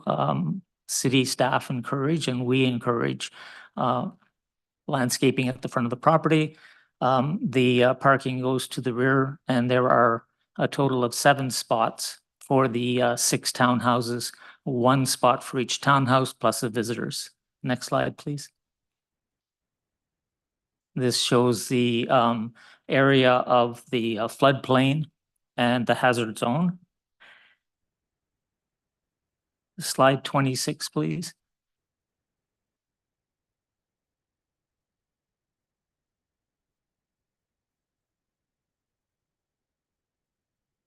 This is just to cover off the 4 aspects of the minor variance in terms of its character. Just bear with me a minute.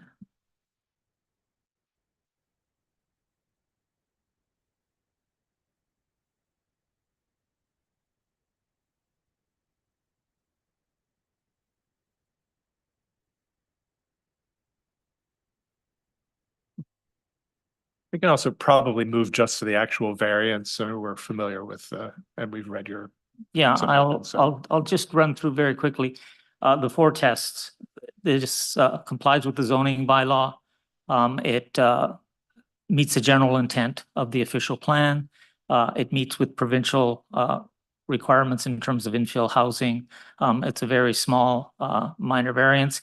I just want to add, though, the community has had a very positive effect on this project, in my opinion. We were primarily for the committee with 2 10-unit apartment builds. We are now before you with a 6-unit townhouse project, currently 10 units in it. The changes that were made increased the rear yard, increased a number of the positive elements that the community was looking for, both in the elevations of the building as well as in where the entrances are on the property. So these were the important changes. We've also added aspects around garbage storage and around bicycle parking and around handicapped access. I should say that there has been some conversations back and forth with city planning about the character of the buildings, and we've come to an agreement on that they are townhouses and not a stat dwelling. I think you've all read probably Appendix A. We've actually added some more additional information to Appendix A. That's going to be site plan control, and that will be part of further discussion when the time comes to apply for building permit, but is not before you as the committee today. Thank you very much. Thank you. Questions for the applicant? I have a note on here. You had questions about trees. You want to reserve that for later, or? Okay. Right. So, Mr. Casagrande, do you have anything to add to that? I don't at this point, Mr. Chair. I'm happy to answer questions that might fall in line with my expertise at some point. Yeah, they'll probably arise later. Thank you. So from the planning department, we have planner Soya. Staff has no concerns with the proposal. Any questions for planning from the panel? Yeah, Mr. Barrett. I have a question with regard to the tree, tree planting and the revised plan, and it's a question to staff with regards to in reviewing the application, a number of the Manitoba maples are in poor or fair condition, and you're being asked to retain them. And my question is this the best practice in this case, given that many of those trees are, the crown is dead in the tree, or they're in their end stage of their lifespan?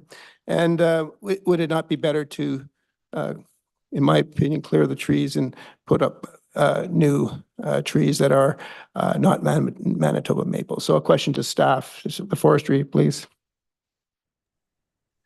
Thank you for the question, and through you, Mr. Chair. Regarding the Manitoba maples adjacent to the site, the ones that are located on the NCC property would be maintained by them, and therefore we have no control over that. The tree number 3, which is assessed as being in fair condition, should be protected. It's not directly impacted by the proposed excavation, and therefore should be retained. We can't force the applicant to remove a tree if it's not being impacted, and it's not really our place to do that.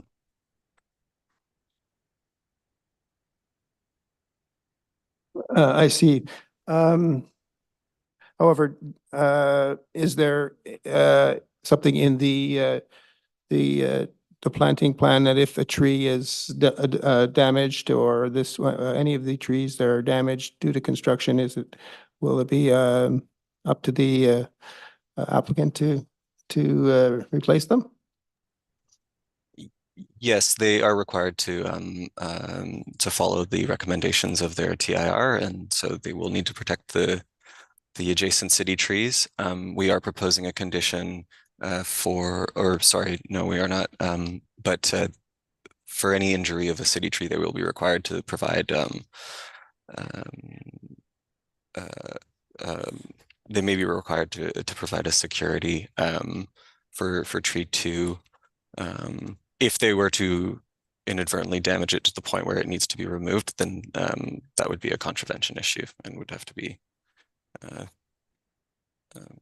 dealt with at that stage. Thank you. It's more, my question is more in line with the species of tree, not the it's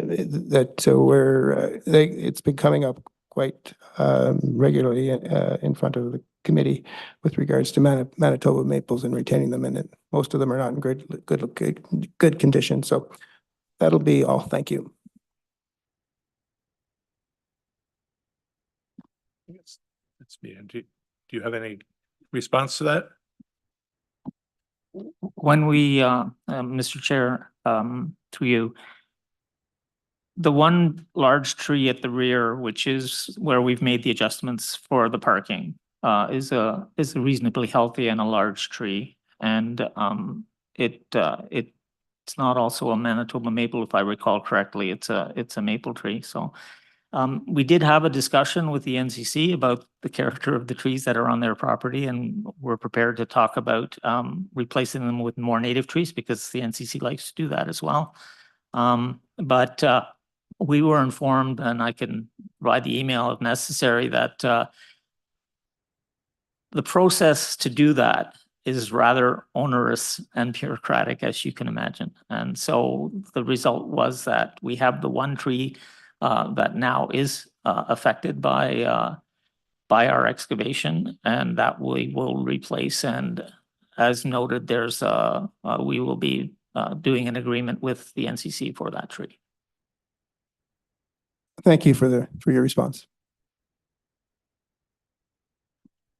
So, excuse me, we now have 3 speakers listed. The first is Karen Patzer from the Britannia Village Community Association.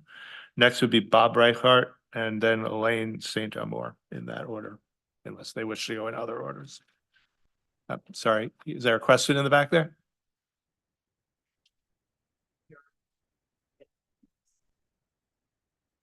Sure. Please go ahead. Thank you, Chair, for the opportunity to speak today, and good afternoon, committee members. My name is Karen Patzer, and I'm the president of the Britannia Village Community Association, and I live at 235 Bradford Street. And today I'm speaking on behalf of the Britannia Village Community Association and as a resident of the section of Bradford Street that is affected by the proposed development. First, before I get started, I want to acknowledge the hard work that our residents of Britannia Village have put in over the past number of months to raise concerns and to work with the developers on changes to the original proposal made last fall. These efforts have been done in a challenging and changing environment in our city. For example, the uncertainty posed by the new legislation, provincial legislation, a new official plan, and the forthcoming new zoning bylaws. We've also been working with the historical legacy of an unfortunate LC zoning decision that was made 50 years ago for the 243 Bradford Street property. Now, despite these challenges, as Chris has says, we've made several improvements to the original proposal that was put before you in the fall. However, this doesn't change the fact that the size and the scale of the development at this location and the safety risks that it imposes remains a serious issue. We believe the proposed development does not meet all of the tests of a minor variance. Firstly, we would argue that this is not a minor variance. On the surface, the side yard setback variance may appear inconsequential because it is quite small. But in fact, by approving this, you would allow the development to be built that will generate an increase in traffic and congestion at a location that is a heavily used, important pedestrian and cyclist corridor for people accessing the Trans-Canada Trail multi-use pathway, local amenities, Britannia Park and Beach, and the dog park, where many people and their dogs gather each and every day. Secondly, even within the context of LC zoning, which is not appropriate for this location, it does not meet the test for maintaining the intent of the zoning bylaw. Specifically, one of the key purposes of LC zoning is to impose development standards that will ensure that the size and scale of the development is consistent with the surrounding neighborhood. This development is simply too large from the standpoint of its size and density. 6% of the dwelling units in the entire Britannia Village will be concentrated on one property located at a dead end of a small, narrow residential street. From the lived experience of residents on this street, including myself, This density will no doubt increase vehicle traffic from visitors, delivery vehicles, waste management trucks, and tenants themselves, creating serious safety risks for the many people who use this narrow street. The developer refers to the proposal as 6 townhouses, and that's true, but it is including 10 units. But the developer has clearly indicated to the community, as well as in their written proposal, and you can check Appendix A, it's very clear, that they fully intend to build 16 units in these 6 townhouses. The BVCA supports new housing, and we believe a 10-unit development could be reasonable for that location, but a 16-unit development is not. And I would urge you to carefully consider the impact of approving this variance request when it is clear that a 16-unit development will eventually be built here, and we will be living with the consequences for decades to come. Thank you. Thank you. Questions? Thank you. Let's see, what order did we do this in? So Elaine St. Amour next, please.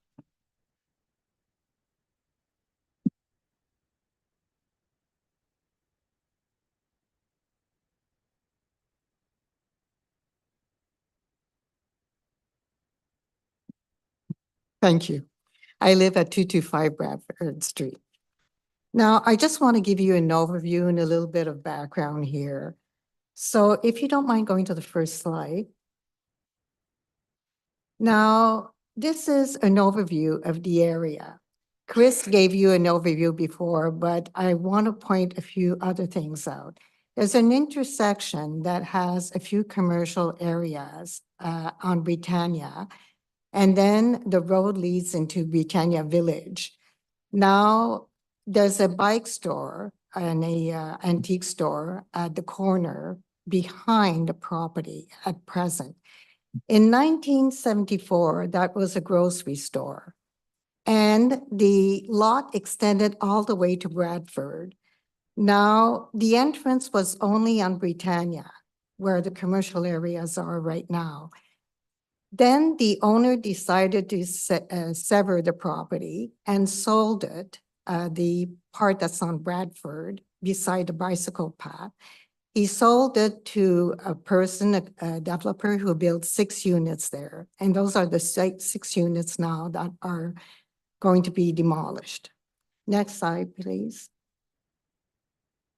Now, just to show you, at the end of the 1960s, you can see sort of the properties, the one that was severed, and the proposed development. Bradford is right there. And at that time, there was no housing hardly in Bradford. There was a cottage at the end of the street. And so when they severed the property, there was no objection because there was no really properties and no one to object. So the city was not told, hey, you can't do this. So they went ahead and severed the properties. And now we're stuck with an LC zoning at the end of Bradford beside a bicycle path with an entrance onto Bradford from the bicycle path. Next slide, please. So you can see now what Bradford looks like. It's R1 zoning, all single family home except for the one beside the development proposal. And that's a semi-detached, and it's totally different than what it was when it was, proposed LC zoning severance. So next property, please. Next slide, please. So this is to give you an overview of the area. This is a very nature-oriented area. We have Britannia Beach. We have the park behind Britannia Beach. And then we have the dog park right in front of Bradford. And when Chris was referring to the townhouses, these are townhouses built here, which have access to the beach. There's only a few of them. So there's the Trans-Canada Trail right beside the proposed development. And as I mentioned before, there's a path that leads into Bradford. Next slide, please. So LC zoning, as you know, I'm sure, but just to mention it, there's mostly commercial properties and retail stores, grocery stores, dental offices. And then you have the next slide is the residential LC zoning, which stacked dwellings. It's basically putting a lot into a lot. So next slide, please. Here, this is a view of Bradford Street going towards the dead end. Now, the dead end of this street is very narrow. The street is 22 feet wide. And as you see, the cars are parking half on the grass because there's not much room left on the street. And there's no room to turn around at the end when cars drive through. So the cars have to turn around in people's driveway. And if there's any large vehicles, such as garbage trucks coming over to cut trees in the park, any type of large trucks, even snow removal, they have to back up on this street. So can you imagine backing up on this street? And we have a lot of people coming from the Trans-Canada Trail with a bicycle, and there's a lot of people in the village also taking our street to go into the dog park. So there's constantly people walking or biking in the summer, and in the winter biking. So the next. We'll need to wrap up. That was the time. That was 5 minutes. So Oh, I'm sorry. Can I just show one more slide? Okay. one more slide is fine. So this is my recommendation. Unfortunately, our community inherited this incorrectly zoned property. The zoning of 243 Bradford should be reviewed to ensure that commercial property in the futures are not built on this dead-end street. And also to take into consideration is the fact that the zoning standard states that LC zoning impose standard that will ensure that the size and scale of the development are consistent with the surrounding community, as Karen identified. Due to the above facts, the city should at least ask the developer to limit the number of units to 10, because Chris has mentioned that in 98% chance of going to 16 units. With no chance of expanding the number of units or parking in the future. Thank you. Thank you. Any questions? No? Okay, thank you.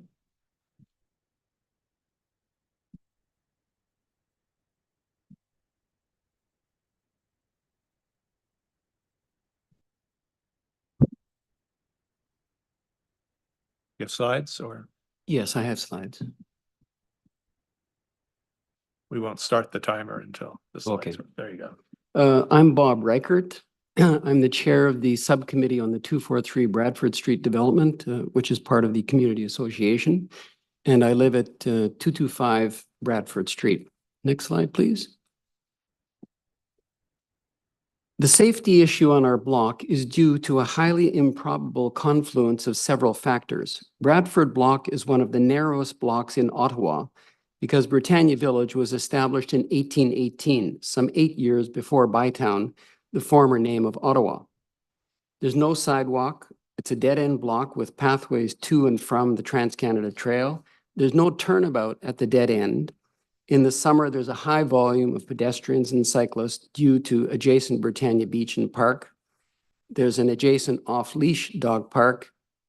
And as mentioned before, large trucks move backwards.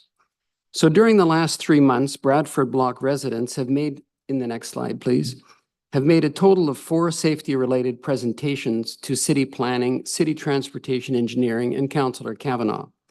These presentations resulted in both the senior transportation engineer and Councillor Kavanagh suggesting a parking ban as a possibility on Bradford Block. Subsequently, city planning forwarded our safety concerns to Public Works, and recently we submitted a parking ban request to that department. So the following safety-related slides were a small part of the presentations to city staff. Next slide, please.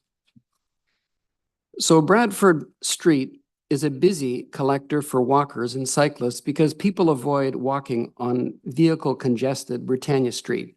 There's no bus on our block because of the path from the Trans-Canada Trail to Bradford block, and because of the beach, which is just adjacent to the park in Bradford. Next slide, please. So our street has no sidewalks, so people walk in the middle of the street, and also cyclists. Next slide, please. So here are examples of 3 hazard scenarios. Next slide, please. So could you please carefully watch this and watch that car going by there?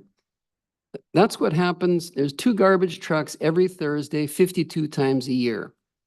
Next slide, please. Additionally, salt trucks and other heavy-duty equipment back into the dead end, and the developers are planning their own garbage pickup as well. Next slide, please.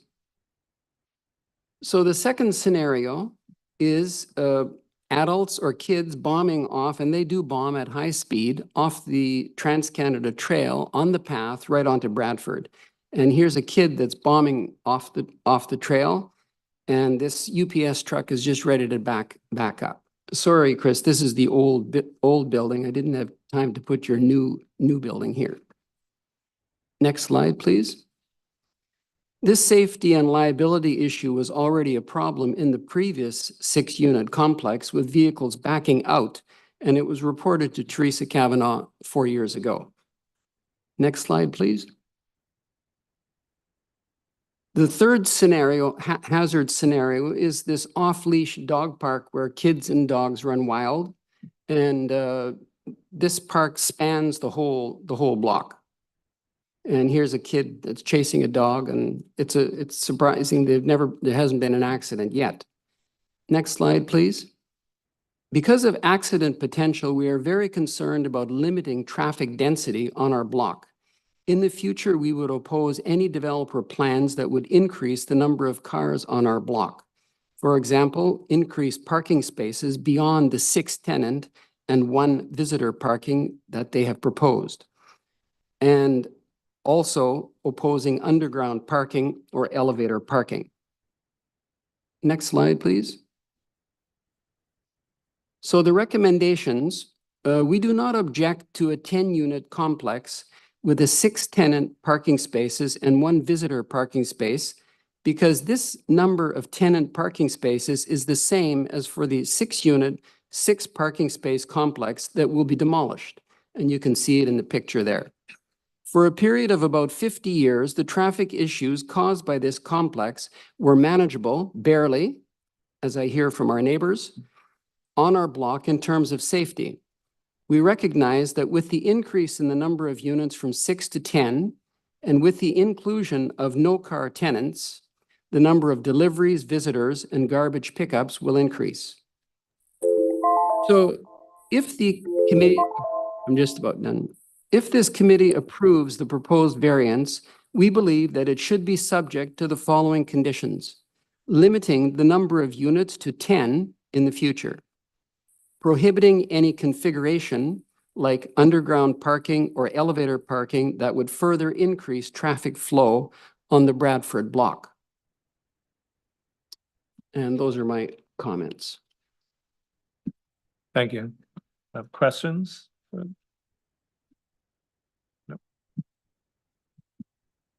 Okay. And is there anybody else who has signed up to present? I don't have anybody on the list. Nobody in the audience. Okay. So back to you, Mr. Jacuzzi. Thank you very much. I'd just like to remind Mr. Chair, remind the committee of a couple of items that were referred to by the community. Number one, we did respect the character of the neighborhood. We did not go after the LC zoning in the end result that would have permitted a low-rise apartment building. We did change that. I would not agree that the number of townhouses in the neighborhood are what was stated by the community. There's significantly more townhouses a little bit further to the north that are in a group building project. So they were on our presentation earlier on. In terms of the parking, the benefit that we have with our parking is that no longer will traffic back out onto Bradford. It will now be going straight out because there's room at the back for the cars to turn around, park and reverse and then come out moving forward. So that changes that that aspect. We also agreed, the developer, the owner of the property, has signed the petition to ban the parking on the street and has agreed with the community in that regard. I'm sort of, as a planner, I find cars on the street a traffic calming element. In terms of people bombing off of the trail there, unfortunately, that's always going to be there. Having the cars coming out, moving forward is going to allow our clients and people using the car in that neighborhood. I should also remind you, in our previous application, we gave you a lot of evidence around the fact that this neighborhood is considered a highly rated neighborhood as 8 on the 15-minute walk score for the City of Ottawa mapping. There are no variances requested for the parking. And the last thing is to remind you that you're considering 3 or 6 townhouses. How many units are in the townhouse under Bill 23 is a matter for a building permit and the requirements under the site plan control bylaw. And we will be applying those rigorously on this project. Thank you very much. Questions from Mr. John Katz? Please. Please go ahead. So site plan control approval is required?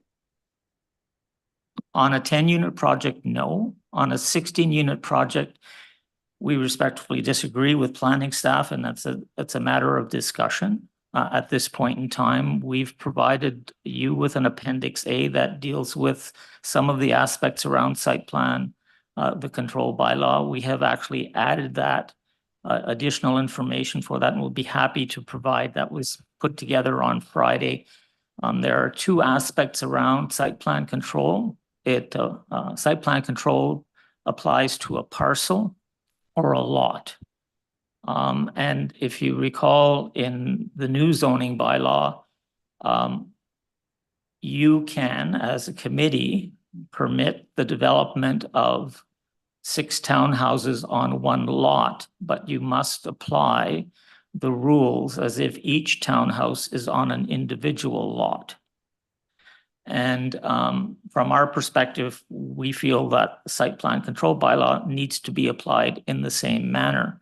However, there is an option in the future to sever the property into 2 parcels, for example, or in this case, into 6 parcels, which would then permit the development of the units within each townhouse based on Bill 23 up to 3 at this point in time. As you may also be aware, the City of Ottawa is considering a new zoning bylaw, and it's all likelihood, based on the requirements of the federal government, will probably be looking at 4 units per individual parcel or lot. So those are the components that we're discussing with planning staff. We did have a meeting with them last Monday with senior staff, Stream Shen and others. And we're trying to come to a uniform application of site plan control to these types of projects. I wanted to mention to the committee, you are part and parcel of planning committee. We do have a shortage of housing in the province and in Ontario and in Ottawa. And particularly, we have a shortage of low-rise, missing middle buildings. I looked recently at the statistics around the number of dwelling units being approved in high rises versus missing middle buildings. And the number has dropped in half for the missing middle buildings in the last, over the last 22 to 23, and has doubled as a percentage the number of construction starts for high rises. And so, I mean, this is where the Committee of Adjustment can play a very, very important role in terms of permitting townhouse development as intended by the committee, by the province of Ontario, in a character and a form, and in neighborhoods where there are services available to them. It's a very important role that you play to let these types of projects move forward in a respectful manner to the community. And that's what we believe we've done. Thank you very much. I see Mr. Casagrande has his hand up. Thank you, Mr. Chair. I think what I wanted to, I guess, encourage all of us to keep in mind is the tests that, you know, the committee's burdened with, for lack of a better word, relative to the application.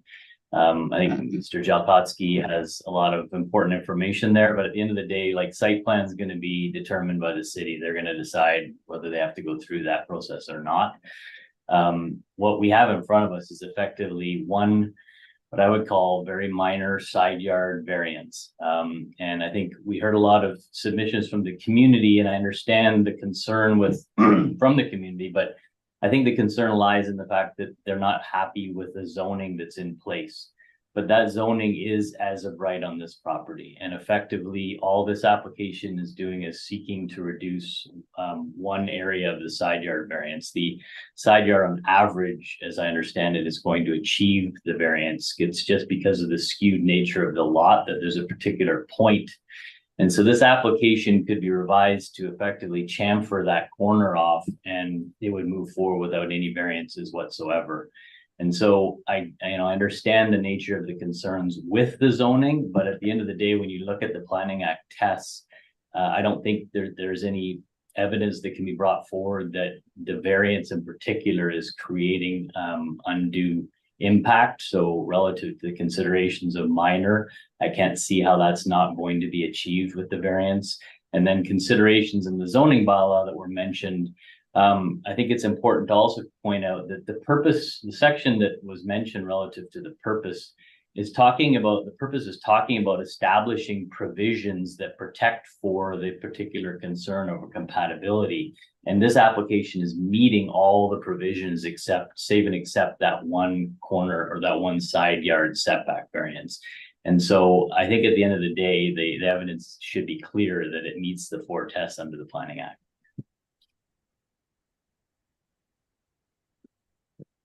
Anything further?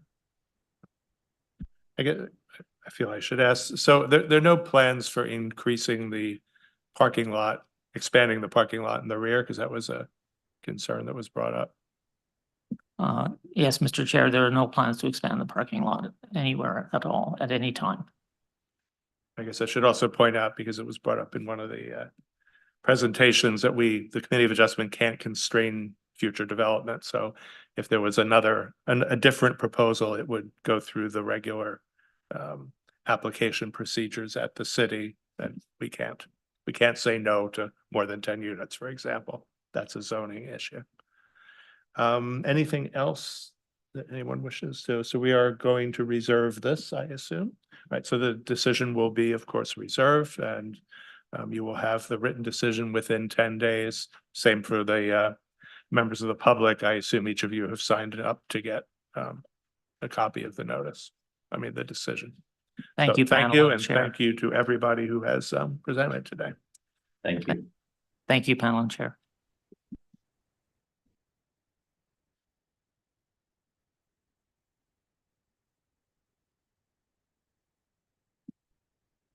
We are now on item 7.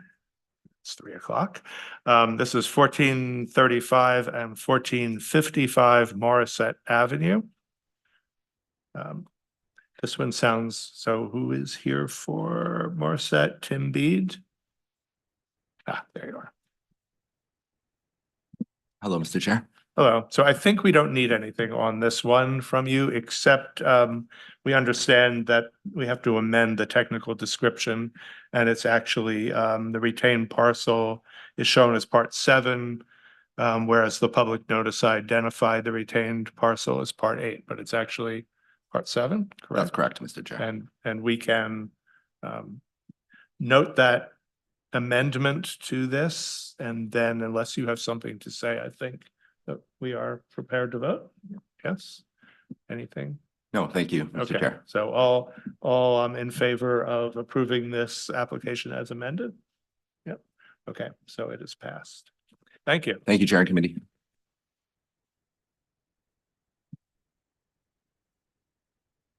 That brings us to number 8, which is 844 Connaught. Mr. Sewer, Mr. Chown.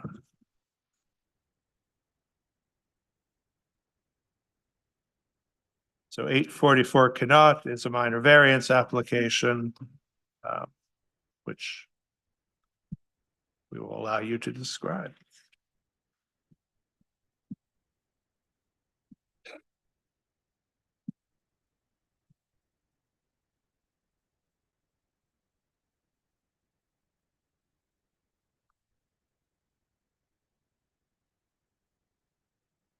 I think we're just waiting for your presentation to go up, and then we'll proceed.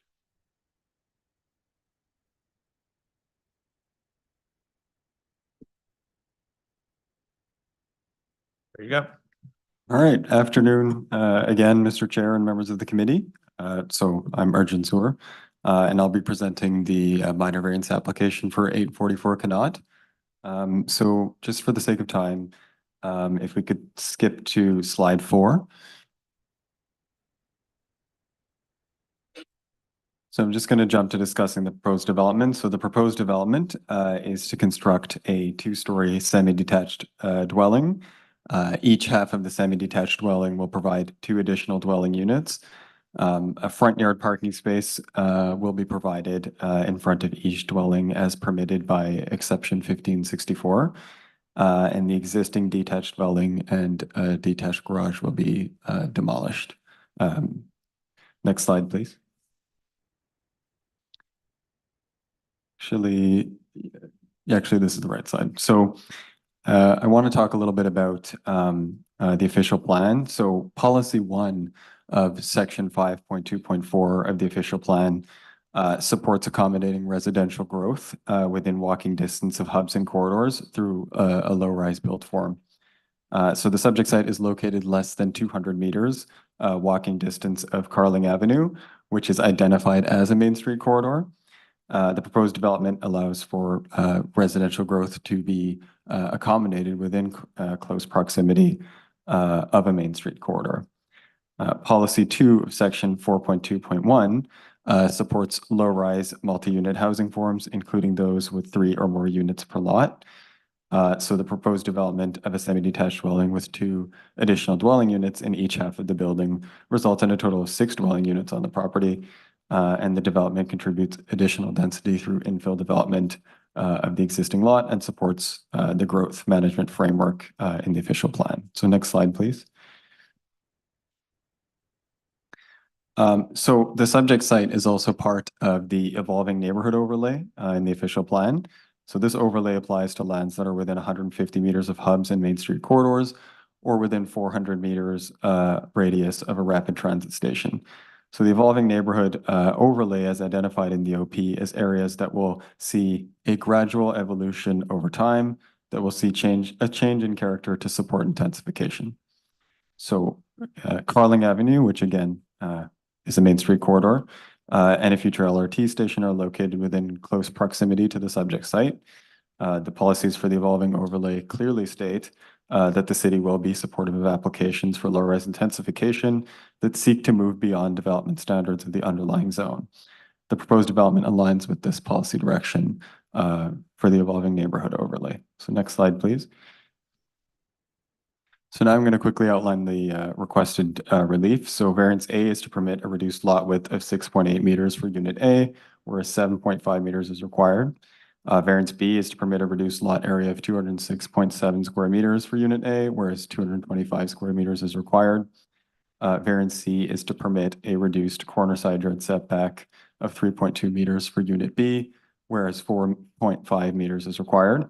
And I'd like to note that Unit B exceeds the minimum lot width and lot area requirements. Next slide, please. So the first test for minor variance is that the general intent and purpose of the official plan is maintained. So the subject site is designated neighborhood within the inner urban transect in the City of Ottawa official plan. The development with the requested variances meets the intent and purpose of the OP by gently increasing density on the subject site, supporting a full range of housing options, and contributing to 15-minute communities. Subject site is less than 200 meters from Carling Avenue, as I mentioned, and less than 600 meters from a rapid transit station. Next slide, please. So as previously mentioned, the subject site is also part of the evolving neighborhood overlay. Policy 3 of section 5.6.1 states that the city will be supportive of applications for low-rise intensification that seek to move beyond the development standards of the underlying zone in the evolving neighborhood overlay. So the proposal and the requested variances for lot width, reduced lot area, and a reduced corner side yard setback are appropriate for the site's location within the evolving neighborhoods overlay. Requested variances support low-rise intensification that achieves the policy objectives of the inner urban transect. And so the variances maintain the general intent and purpose of the OP. The second test for minor variance is that the general intent and purpose of the zoning bylaw is maintained.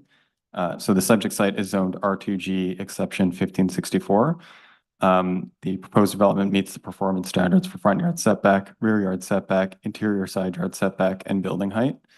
The reduced lot area and lot width for part 1 and the reduced side yard setback. I'm almost done. For part 1 and the reduced corner side yard setback for part 2 will have no impact on the streetscape or the functionality of the site. So the variances maintain the intent and purpose of the zoning bylaw. Next slide, please. So the third test for minor variances is that the variances are considered desirable for the use of land. So the requested variances facilitate the development of a semi-detached dwelling. Each half of the semi-detached dwelling will have 1 principal unit and 2 additional dwelling units. Development adds 5 new dwelling units through gentle intensification and supports more housing choice. And so the variances are considered desirable for the use of land. Fourth test is that the variances are considered minor in nature. So variance A requests a reduced lot width of 6.8 meters for part 1, which is a reduction of 0.7 meters. This lot width meets the intent of the minimum lot width provision, as a semi-detached dwelling can suitably be accommodated on the site while providing a fully conforming interior side yard setback. The lot width is compatible with the lot fabric of the neighborhood, as you can see on the slide, which shows several lots that are less than the bylaw requirement of 7.5 meters. Next slide, please. So variance B requests a reduced lot area of 206.7 square meters. This is a reduction of 18.3 square meters. And the proposed lot area meets the intent of the minimum lot area provision to suitably accommodate a semi-detached dwelling while meeting yard area and soft landscaping requirements. The reduced lot area supports intensification of the site. And as you see from the image on the slide, there are several examples in the area of lots that have an area that's less than the bylaw requirement of 225 square meters. So the proposed lot area is appropriate for the area. Next slide. Variance C requests a reduced corner side yard setback of 3.2 meters, which is a reduction of 1.3 meters. This proposed corner side yard setback meets the intent of providing adequate space between buildings and the lot line as it ensures a fully conforming interior side yard setback for the portion of the dwelling on part 1. The reduced corner side yard setback again supports the creation of that semi-detached dwelling with the primary entrance facing Sackville Street and results in sufficient space between the building wall and the corner lot line. And as you see from the image on the slide, there are 2 nearby examples of corner lots with corner side yard setbacks that are less than the bylaw requirement. Those setbacks are 2.4 meters. So the proposed setback meets the intent of the corner side yard setback provision and the variances are considered minor in nature. Next slide, please. So in conclusion, the proposed variances meet the general intent and purpose of the OP and the zoning. The variances are considered suitable and are minor in nature. The variances meet the 4 tests under Section 45 of the Planning Act. Thanks. Thank you. Questions? At this point? No. Okay. So do we have somebody from the planning department on this one? Yes, Mr. Chair, staff has no concerns. Anything for planning from the committee? Right. Thank you. So we have several people signed up to speak here, and I think I will ask this time who wants to go first, and we can among yourselves. So who? And yes, go ahead. Are you all in agreement? Well, I'll tell you what the order I have. I have Peter Keeland, then Kathy Vandergrift, and then from there on down. Are we okay with the? Peter, go first. Okay. Okay. So Peter Keeland is first. Okay. So my name is Peter Keeland. My wife and I are co-owners of the adjacent property, 840 Connaught Avenue, and we have gigantic concerns. I have a professional background in land surveying and property rights, so I look at this from quite a different perspective of developers and perhaps city planners even. And I see this as a clear case of tort. There's tort, which I'll jump right through to. Jeff, can you?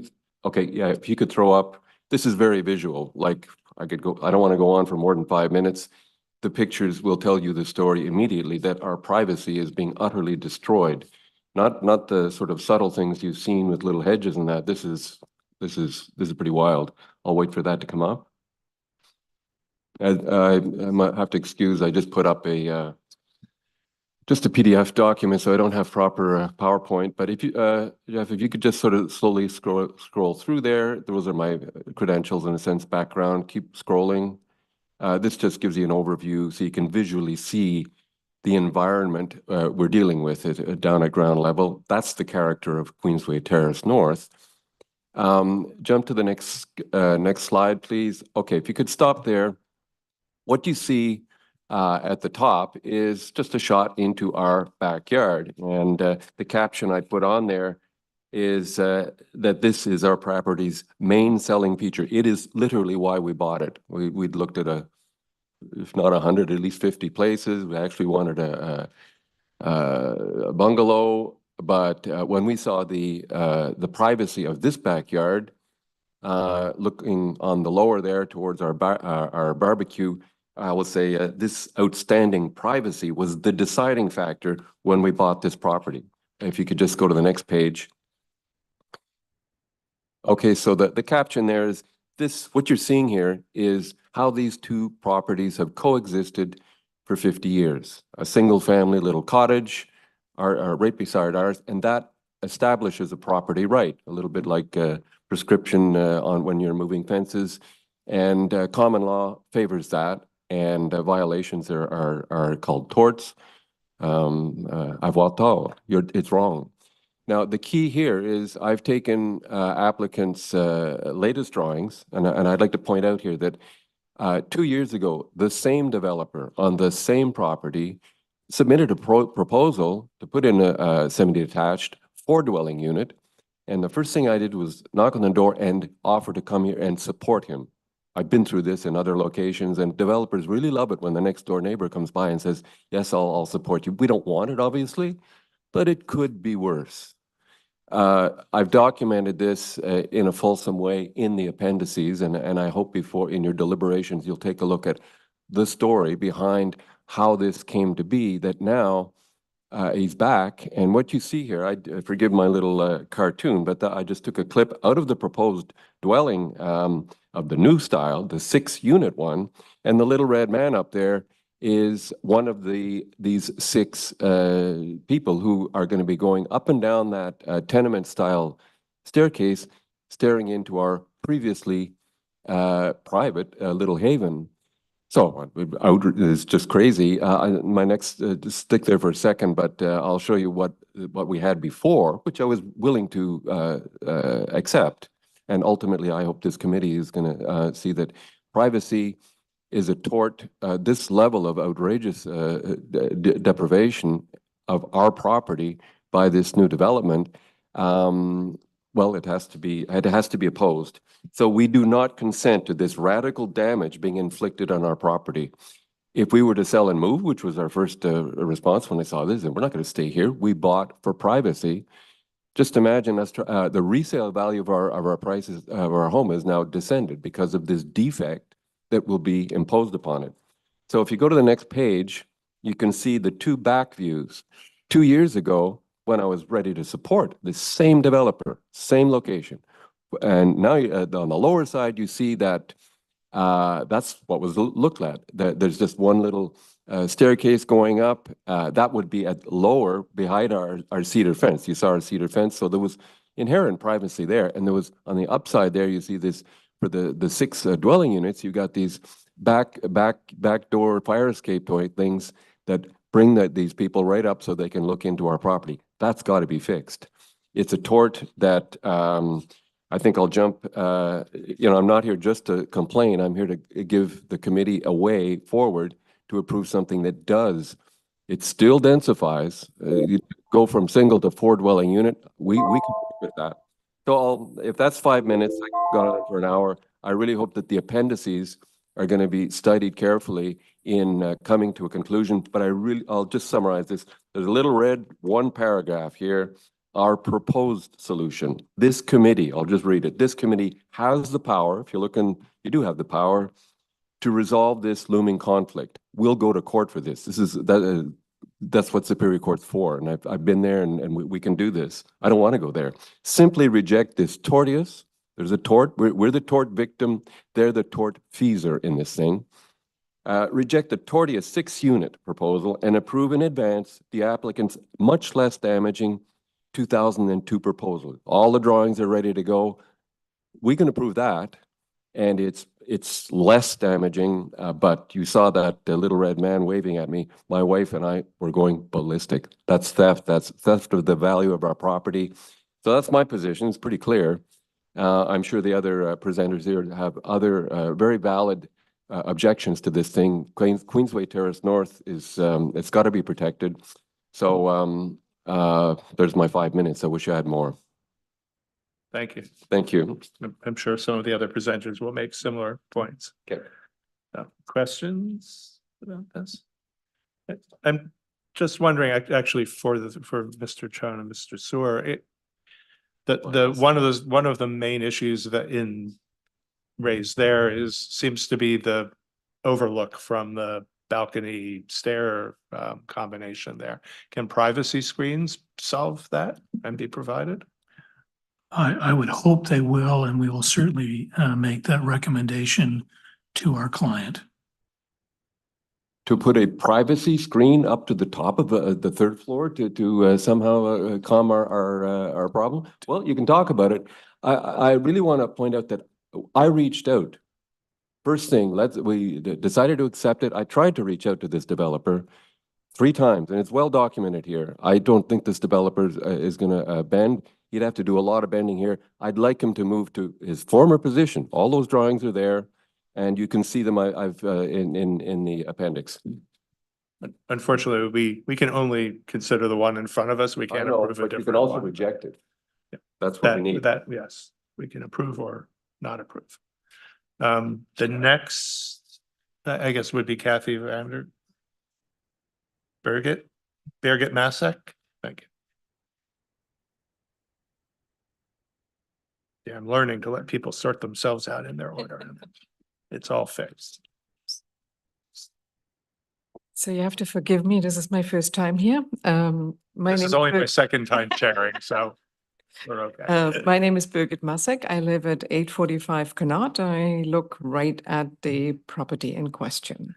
And I would like to start off to say, in general, I'm not opposed to development. I'm just here to voice some concerns and some things for the committee to take into consideration when looking at this proposal. Listening to some of the other cases, I feel Bill 23 is being referred to a lot. As residents in the neighborhood, we feel it's being used by developers to justify a built and run, but that's a thing to take into account after I've gone through the arguments here. Ottawa in general is looking to increase housing stock 35 to 40%. That's the mandate by the City of Ottawa. 151,000 additional units has been cited for the next 10 years. And basically that represents 35 to 40%. The Bill 23 speaks to a gentle densification in neighborhoods. Permitted up to 3 residential units on the same lot. I'm not contesting that of what was proposed here with the 3 units, but it needs to fit into our neighborhood. The gentle density is one of the terms I would like to refer to. Gentle density from the ministry's own website says increasing the number of units in urban areas with minimal impact on existing neighborhoods. This gentle density creates a broader mix of rental housing and could help homeowners to pay their mortgage and accommodate extending families. What we've noticed is with this application here, there's no longer an application for separating severance of the lots. So basically, we are anticipating to looking at 6 rental units that provides rental accommodation, but it also comes with other aspects for us as adjoining neighbors. Clearly, the current detached home on the site is a 1-family home. What is proposed is 6 units. That's a 500% increase in units. Compared, 500% is not gentle. The city itself asked for 35 to 40%. So 500% not gentle. It is well in excess of the city's housing targets. It is well in excess of current local housing density increases. It is not necessary to address the housing, the current, it will not have a meaningful impact on the current housing crisis. It will provide a little bit of addition, but it won't make a huge dent. It's not geared towards assisting residents to pay off mortgages or accommodate families because 6 units on this site will we don't have enough information, but I assume there will be like 1 or 2 bedroom rental units, judging by the size of the development. It will have significant impacts on the QTN neighborhood. We understand that everyone, including Queensway Terrace North, needs to share the burden of this densification, but why should we ask to bear more than our share? There were several, this is sort of one of the main issues here. The second one is infrastructure. Don't know whether the committee is aware of the recent master plan that was prepared by the city and was presented to the neighborhoods around here, particularly with sewer, stormwater drainage. It doesn't speak, that one particularly spoke to sewer and stormwater drainage. It didn't speak to electrical, but telecommunications. But that's one of the things we have experienced quite a frequent electrical outages. We do have a sewer problem in the street. I've observed pumping wagons coming to pump out the sewer basin in that particularly crossroads there. Several times in the last few years. I've been living there for 7 years, 8 years now. So, and the city has identified in their master plan that there is an issue with the West Increst trunk sewer. So like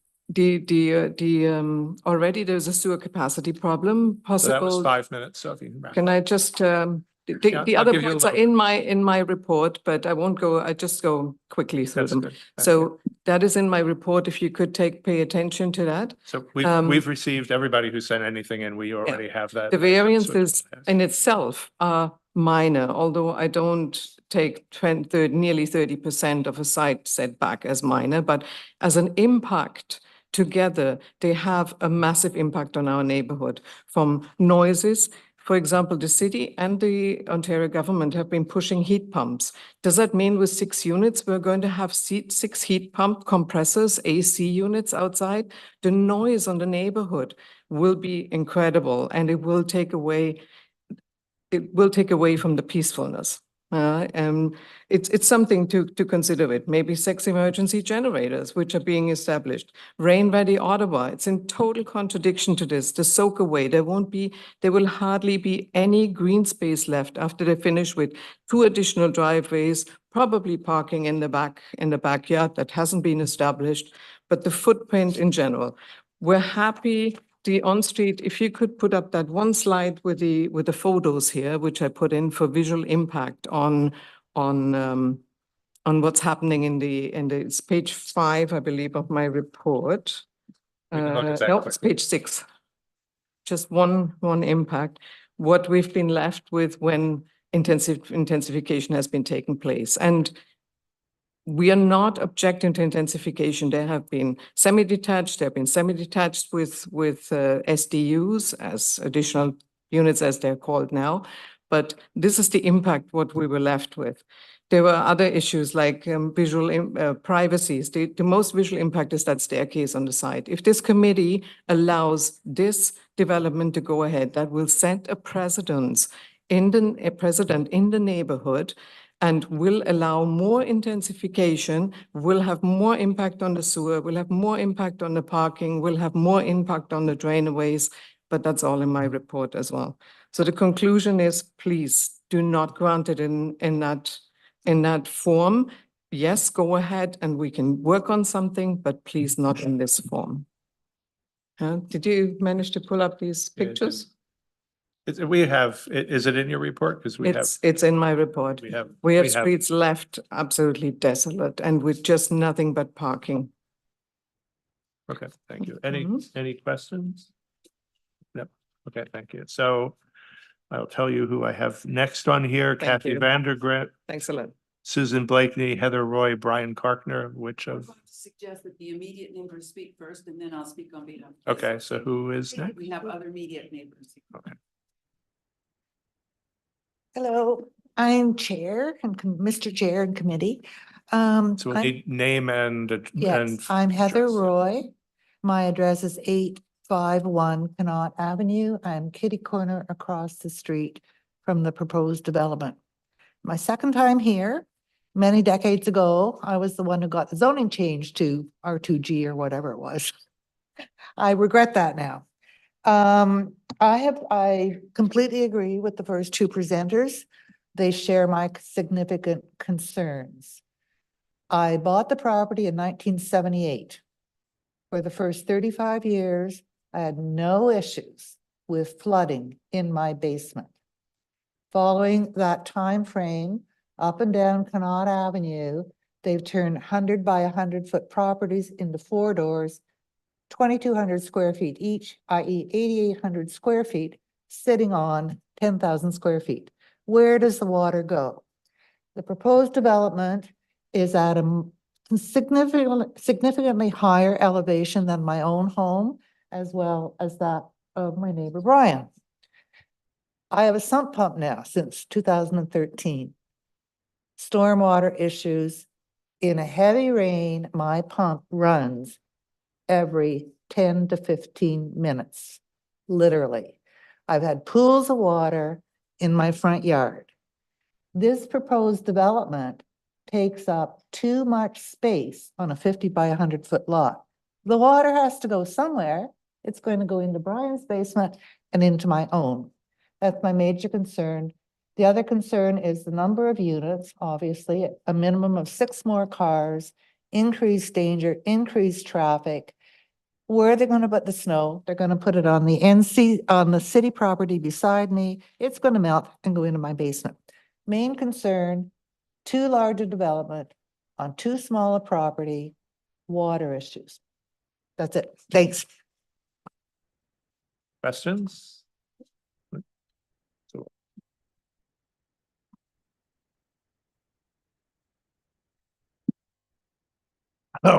Sorry, my name is Brian Cartner. I live 2542 Sackville Street, I'm just south of the proposed development. I really don't have much to add, except that to reinforce what Heather just said. I purchased the house in 1993, and it was a community of single-family homes, mature trees, neighborhoods, parks.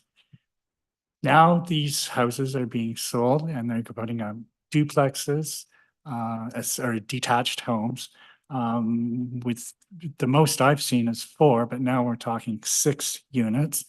My concern is 6 more cars. Is their parking going to be on site or whatever? A friend of mine, a retired RCMP, had mentioned to me that adding more vehicles increases the safety issue. There could be vandalism, auto theft, that sort of thing. And then there's going to be visitors coming, which are going to park on the side of the street. The street that I live on, Sackville, leads down into NCC Parkland, where there's bike paths, there's joggers, there's bikers, there's all sorts of people, there's kids, there's dogs, people playing. And the access to that is just across the street from this place. We really need more cars parked on the street. We're already pretty much at capacity. So, and again, as Heather has suggested or had said, we have, in the last few years, since these larger homes have been built on these smaller properties, more and more issues regarding water in the basement. I bought in 1993, and I would say for the first 15, 20 years, we never had any issue at all. And we have had maybe 2 or 3 since then. So it just seems to me that the houses are just too big for the properties. I'm not an engineer, but that's just, anyways, thank you for listening to me. Thank you.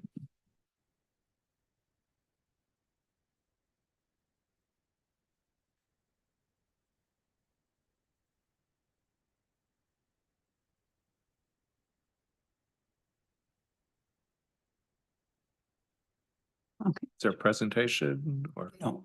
So go ahead. My name is Kathy Vandergrift. I live at 937 Alpine Avenue. I am president of the Queensway Terrace North Community Association and chair of its planning committee. Queensway Terrace North Community Association supports appropriate intensification. The Lincoln Fields plan coming to City Council in a month or 2 will permit more than 11,000 units that are close to this property. The Pinecrest Queensway plan coming also will include more than 10,000 on the south side of our neighborhood. So our existing little neighborhood is squished, is sandwiched between these 2 major redevelopment areas. It serves as an oasis, the place people will go for a walk. But we cannot serve that function if we lose what matters most, which is our safe streets, the green area. Adding density is one part of intensification, but the other aspect of the official plan is greater attention to the context for these infill projects, appropriate design of the built form, having appropriate infrastructure for them, and the livability of the area. The current proposal fails to meet those essential aspects of intensification. Intensification doesn't justify anything. Our assessment is that it fails on the 4 tests. First of all, it does not meet the objectives of the official plan for this area. Intensification in the inner urban transect is to be combined with increased focus on context and appropriate design. This lot is on the edge of the evolving overlay. It plays part of the role of transition between that higher density closer to the station and our neighborhood. And that transition needs to preserve the green streetscape. Yes, the minor variances are small in each, but we are losing 2 meters total of green. And it needs to ensure safe walking. This proposal sits at the intersection of Sackville and Connaught. Sackville has a steep incline, narrow street, no sidewalk, but it's essential connector in our neighborhood to get people to the new sidewalk on Connaught to get to the station. The second point under the official plan is that adding new units can be done on this site. We can have intensification that fits for a transition area, but not this particular plan. 4 units could be done, and it is appropriate intensification. It does not fit the zoning bylaw. The purpose is infill that fits and blends in our area. We have many secondary units. We know what works and what does not. This is using the flexible rules for secondary units to develop what is essentially a 6-unit apartment building on a site not appropriate for that. We've already heard about the privacy. I want to highlight the loss of green space for streetscape and drainage as a result of the variances. That does not comply with the zoning bylaw. The third test is about it being minor. This is not minor, and I would make the point it's not needed. The numbers may look small individually, but the cumulative impact is major. We've already heard about the stairs as a major loss of privacy. We know how, and we're concerned about that becoming a norm. We know how quickly exemptions improved by this committee, in one case, become the norm in our neighborhood. The properties cited in the planning review as were exemptions approved at one time as one case only, and now they're shown as precedents. We need a mix in this neighborhood. This does not contribute to the mix. I know you can't deal with the parking spaces, but this committee can consider that the creation of unsafe conditions at this particular intersection with a steep incline will be an impact of a project that's not been designed for its context. Most importantly, variances are not needed to develop this site. It is not an exceptional site. It could be developed with appropriate added density to meet the intensification within the rules. 4, the variances are not desirable. They do not fit the context. They do not enhance our neighborhood, which is supposed to be the criterion that's used. They represent a major loss. They are precedent setting. We are very worried about the use of secondary suites to achieve other built forms.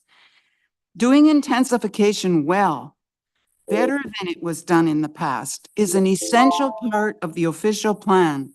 And it's really important in this area because we are facing massive intensification in the next while in our area. So we suggest that you take those matters into consideration when you consider this proposal. Thank you. Thank you. Questions? Any questions? Sorry. Yeah, I think, oh. My colleagues. No, Would you like me to put up the tree pictures? Over the first slide, or not a slide? First photos. Susan Blakeney. I'm going to use my own timer.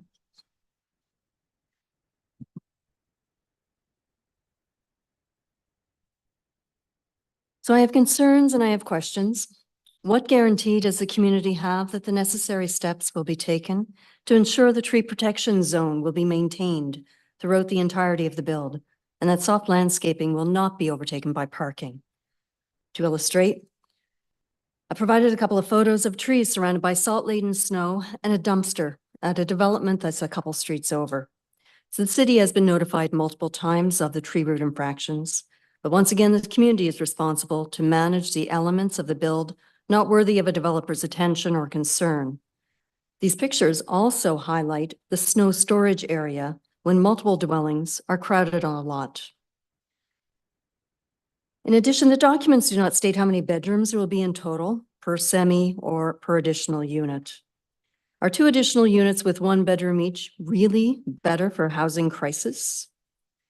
It does not help accommodate a family. At the very least, a secondary dwelling unit with 2 to 3 bedrooms helps that part of the population not benefiting from a cozy apartment. And maybe the Bradford tenants who will be losing their abodes will be able to move in. I also do not see information on the area of the principal unit versus these additional units. Any information I have seen in the bylaws speaks to the secondary dwelling unit area. And is this additional unit information reflected in an upcoming amendment to the zoning bylaw? Because if this level of detail is not readily available, then I would say that a proposal with additional units is premature and needs to be put on the back burner until more direction is provided. The planning report on the topic of the streetscape states that the retained city trees will help screen the new dwelling from the street. This statement is not accurate, as there are no trees or greenery at the corner rear of the lot along Sackville. I had the wrong timer on. That's okay. As illustrated even in the photos provided by Novatech, the existing trees do not act as a screen. Please, if you can put up the photos of the access structures from the neighboring, I took these from a neighboring community. The proposed build on Connaught will have something like this on both sides of the semi, and it will be visible from Sackville Street and Tavistock Street, which is a street to the west of Connaught. And it will be in full view because there is no blockage or screening. And from the city's website, once again, secondary dwelling unit, the dwelling unit cannot change the streetscape character of the road on which it is located. And because the trees for this property stop halfway back along the lot, most of the corner side and rear of the proposed build will be visible, and that is what we will be seeing, unsightly access structure to these additional units, pardon. It is the rear corner side view of the dwelling showing access structure that does not hold up to streetscape character. It is not in keeping with the neighborhood character. The street facing the corner side yard should be examined for streetscape character and not rely solely on the front-facing street of Connaught. Based on the proposed rear access structure, I maintain that a build will create an unacceptable adverse impact on abutting properties and the neighborhood in general. One additional unit being accessed from the ground level would alleviate this concern and also provide density. The planning report speaks to right-of-way management, and the tree report speaks to the proposed driveway on Sackville Street, well within the critical root zone of tree 6. I don't know what it's talking about because there is no proposed driveway showing. And there's also a reminder that there is no parking requirement for secondary dwelling units or any additional units. The plan shows access to the rear lot via a walkway from Sackville Street. Does this require a variance? Because my read of walkways in the zoning bylaw assumes walkways from front to rear of the property, not perpendicular to the property. In any event, the city website states that pavers are considered hard landscaping items and are not permitted to be installed within the right-of-way. And the plan shows the walkway extending to the street right-of-way. I also note that this walkway is it's under 1.2 meters. Great, that's what is required. But the walkway to the north of the property on the upper semi is over 1.5 meters. And I'm not sure why it also is not 1.2 meters. And then finally, in the planning report, transportation engineering also highlighted the plan for a new sidewalk on the northwest corner of Sackville and Connaught, which is this lot. And knowing that this is a narrow intersection, can I assume that the new sidewalk will take away from the green space of this lot? And if so, has that reduction in green space been calculated as part of the soft landscaping ratio? If not, then it should be. And then just one last, when the agent spoke, they mentioned something about a Sackville entrance. And I wasn't sure what that meant, if they were talking about the walkway, if it's a principal entrance. That was just something that came out of the blue and I just picked up a little bit of that. Thank you. So I will ask that as a question to the applicants then. Where are the walkways? And do you need something put back up? Are you able to do that?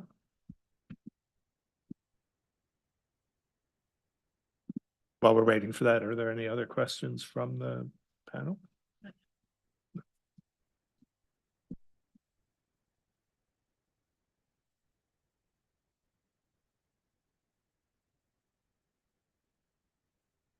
Slide 4.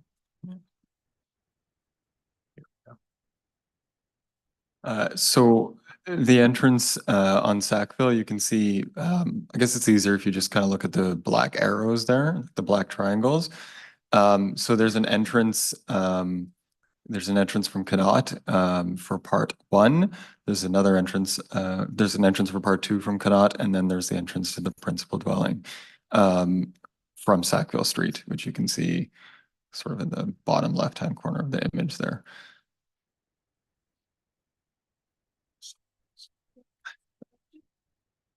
Well, How about parking? Is there on-site parking for 6 vehicles? So if I can answer that question, so there's a permitted permitted front yard parking space in front of each half of the semi. It is possible for there to be space in the driveway to park, but there's not parking for every single unit. We're not required to provide parking for every single unit.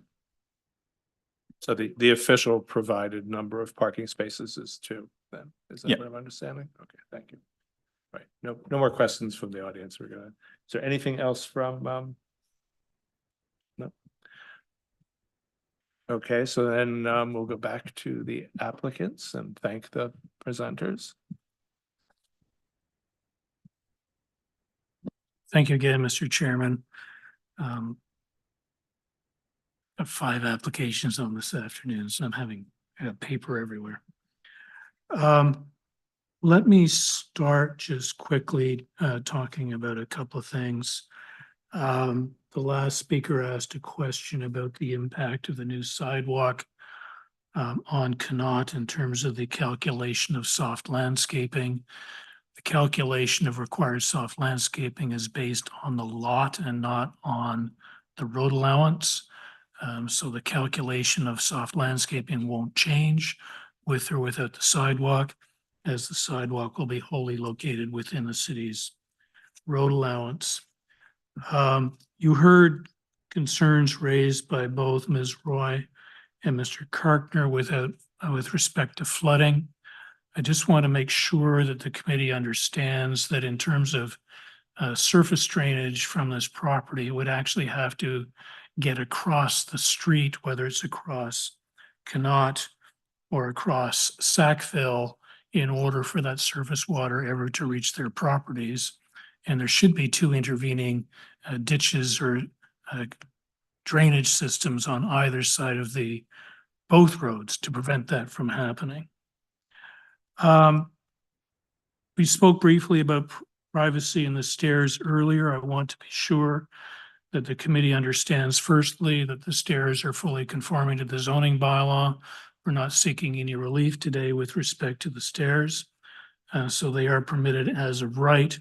As I indicated to Mr. Keeland earlier, we will certainly go back to our client and encourage him to provide screening on the side of those stairs and the landings to prevent any overlook onto his backyard. There's been a lot of discussion about the number of units, and if I could ask the staff to put up the site plan again, that's at slide 4 of the presentation. Concerns are being expressed about 6 units and encouraging the committee to refuse the applications so we don't get 6 units. Mr. Chair, members of the committee, Mr. Seward didn't have the time in his presentation to go here, but our client is proposing to sever this property in a fairly traditional way in terms of the semi, with both units facing Connaught on the narrow frontage of the lot, and that the long frontage on Sackville is just a corner side yard setback. That's leading to an interior lot and an interior unit that requires the relief for lot area and lot width. If instead our client had come back and split the lot along the frontage of Sackville, we wouldn't be here today. The two lots would be fully conforming. And what I would call the interior lot or the unit on the left would in fact be, the entire unit would be overlooking the property next door to the north at 840 Connaught, Mr. Keeland's property. So this design actually has less impact on Mr. Keeland's property than an as of right development would have if the semi was designed. So with both units fronting on Sackville instead of both units fronting on Connaught. Mr. Keeland and others have suggested, well, let's do something smaller and let's go back to what was approved or not approved, excuse me, what was proposed by our client several years ago. I want to make sure that the narrative is correct in terms of what has transpired here. We came to this committee previously with an application for a semi-detached dwelling oriented in a similar fashion to what's before you today with variances. And that application was supported by staff and approved by the committee. When you read Mr. Keeland's submissions, it indicates that he then worked with a neighbor, Brigitte Mazek, and between the two of them, they put together an appeal of that decision. Our client did not contest the appeal. There was never any hearing, there's never any evidence. But I want to make sure it's clearly understood by Mr. Keeland and by the committee that we strongly encouraged our client to defend the decision of the committee at the time and go to the hearing. And I ventured to suggest that the probability of succeeding at the hearing were pretty darn good. My client didn't defend the appeal. It had nothing to do with anything staff may or may not have said or done. No, we don't get second. It still doesn't matter. We have, and we also have your narrative and we have a copy of that decision, yeah. And I should also say the previous OLT or OMB cases aren't relevant to the decision today, but we do understand. Only in that Mr. Keeland has suggested to you that you have the authority to approve the previous decision. One, you don't have that authority, obviously, but not only that, we can't even bring that application back. There's a process in law called res judicata. We cannot bring back the same application that has been refused by the tribunal. That option is off the table. And so what is before you is a semi-detached dwelling with a total of 6 units, which is permitted as of right if our client was to split the property with the frontage on Sackville, as I've indicated a moment or two ago.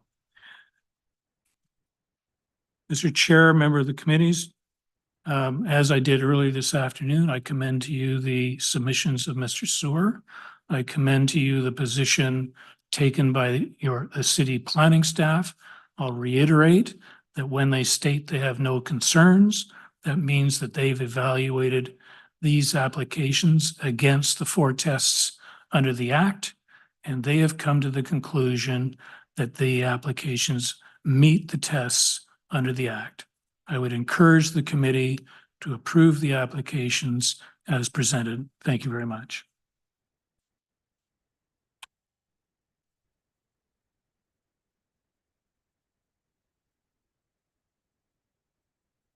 Sorry, there was some city process that causes these to restart randomly. I was going to say it might be curfew or something, but No, it's just, it's some software update. So thank you. Are there any final questions? So we're clear. Oh, sorry, Mr. Barrett. To the applicant, given the privacy issue that is on the table, is it possible to look at maybe glazed windows at the top unit on the southern? Just if that, is that going to, as well as putting up privacy walls for the entrances, is that, would you consider that, or at least take that back to the applicant? I have some difficulty giving you a response because I'm not sure what the floor plan looks like. If we're talking about a bathroom window or even a kitchen window, that's a possibility, but if it's a bedroom or a living space, I'm not so sure, but I'll take it away. Yes, I just see it on your elevation plans, page 7 of our report, that the rear window is on the corner of that, the southern exposure. And so I'm just wondering if that's something you can consider. It's certainly something we can consider. Thank you. Thank you. Anything further from the committee? Okay, so we're reserving the decision. Same as previous ones, you will hear within 10 days. And the same for delegates who presented, who have signed up to get copies of the decision. Right. Mr. Chair, before we proceed, with apologies, staff need to exchange some equipment. It Okay. can take less than 1 minute. So we will Sorry for take a interrupting. brief recess. Well, yes, we take a And- 2-minute or 3-minute. Mr. Chair, recess. can I, sorry, just me Yes. again. Can I suggest you go to the last item on your agenda, which should be a really short one before we get onto Yes, we can, Botsford? I think we could do that. I That'd was be thinking.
Okay, we can resume. So the committee is back in session.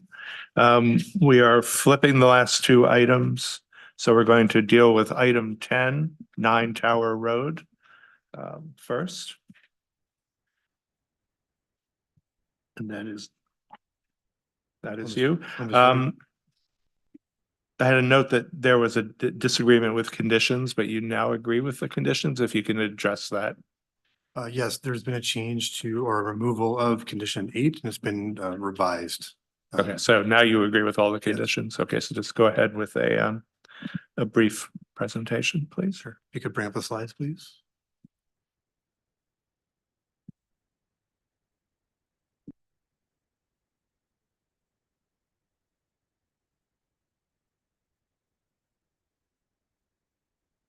So good afternoon, Mr. Chair, members of the committee. My name is Jeff Kelly, along with my colleague, Murray Chown from Novatech.